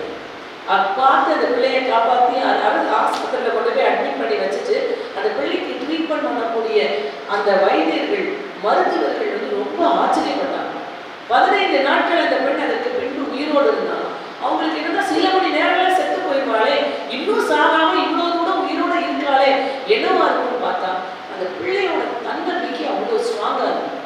தன்னை இந்த நிலைமைக்கு ஆளாக்குனவனை என்னது காட்டை கொடுக்காமல் சாகக்கூடாதுன்னு உயிரை கையில பிடிச்சிட்டு இருந்திருக்கா. மருத்துவர்கள் அத்தனை பேரும் சொன்னாங்களா, இந்த பெண் இவ்வளவு நாட்கள் உயிரோடு இருப்பது அதிசயம். அது மட்டும் இல்லாம யாரு இந்த காரணம் சொல்லி அதுக்கு காட்டி கொடுத்துச்சு அந்த பிள்ளை அவர்கள் அனைவருக்கும் தூக்கு தண்டனை பெற்றுத்தர வேண்டும் என்று சொல்லி இறந்து போனாங்க. நம்மளா இருந்தோம்னா இதில் உடஞ்சி இவ்வளவு பெரிய கஷ்டத்துலலாம் என்ன செய்வோம், நொறுக்கி தூள் தூளாயிடும். ஆனால் அந்த பெண்களுடைய தன்னம்பிக்கை பாராட்டியே ஆகும். ஒரு பெண் என்ன வேணாலும் சுற்றி நடந்து சுற்றி உள்ள சுற்றங்கள் அவர்களுக்கு அதாவது பொதுவாக ஒரு விஷயம் சொல்லுங்க, சுற்றம் அப்படின்னா நேர்மறையாகவும் சொல்லும் எதிர்மறையாகவும் சொல்லும். ஆனால் தன்னம்பிக்கை விஷயத்துல எதிர்மறையாக ஒன்றும் வருவதற்கு வாய்ப்பே இல்லை. தன்னம்பிக்கை உடைவதற்கும் யாருதான் காரணமா இருக்கிறாங்க, சுற்றமா தான் இருக்கிறாங்களே ஒழிய தன்னம்பிக்கை உடைவதற்கு நம்மளோட தன்னம்பிக்கை குறைவு காரணம் சொல்ல முடியாது. ஏன்னா சுத்தி இருந்து முடியாது தொடர்ந்து சொல்லிட்டு இருக்கும்போது, ஆனா ஒரு பெண் தன்னம்பிக்கை உள்ளவளா இருந்தால் அவளால் கண்டிப்பாக முன்னேற முடியும் என்பதை கருத்தில் கொண்டு பெண்களின் முன்னேற்றத்திற்கு பெரிதும் துணை நிற்பது சமூகம். சமூகம் தான் கூட நின்று எல்லாத்துலேயும் துணை நிற்குது. ஆனால் அதை விட சற்று அதிகமாக பெரிதும் துணை நிற்பது எது பார்த்தீங்கன்னா தன்னம்பிக்கையே.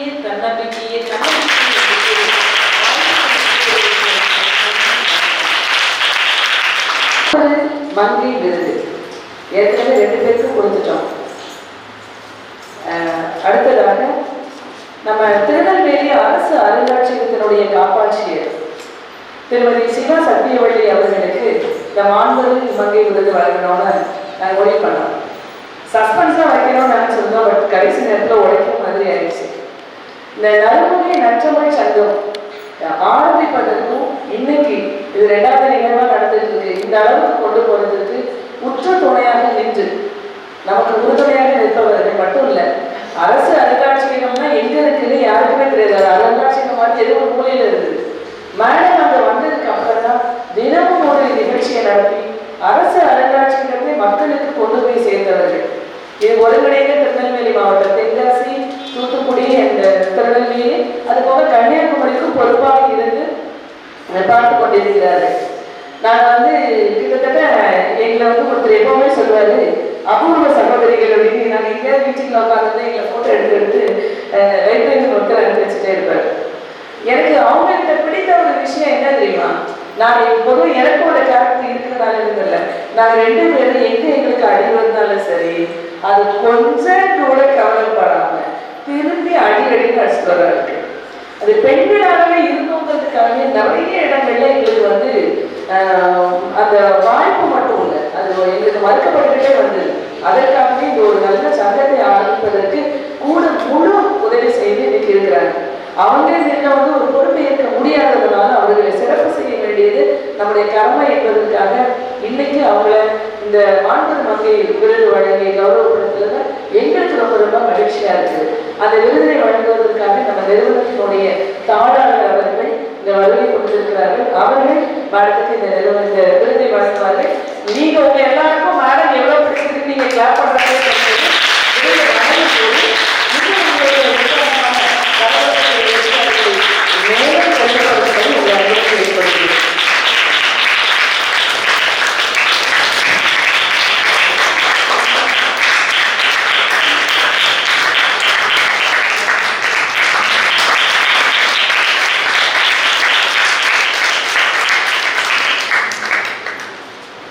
இது போன்ற நிகழ்ச்சிகளை உங்களுக்கு தொடர்ந்து வழங்க எங்கள் சேனலை சப்ஸ்கிரைப் பண்ணுங்க.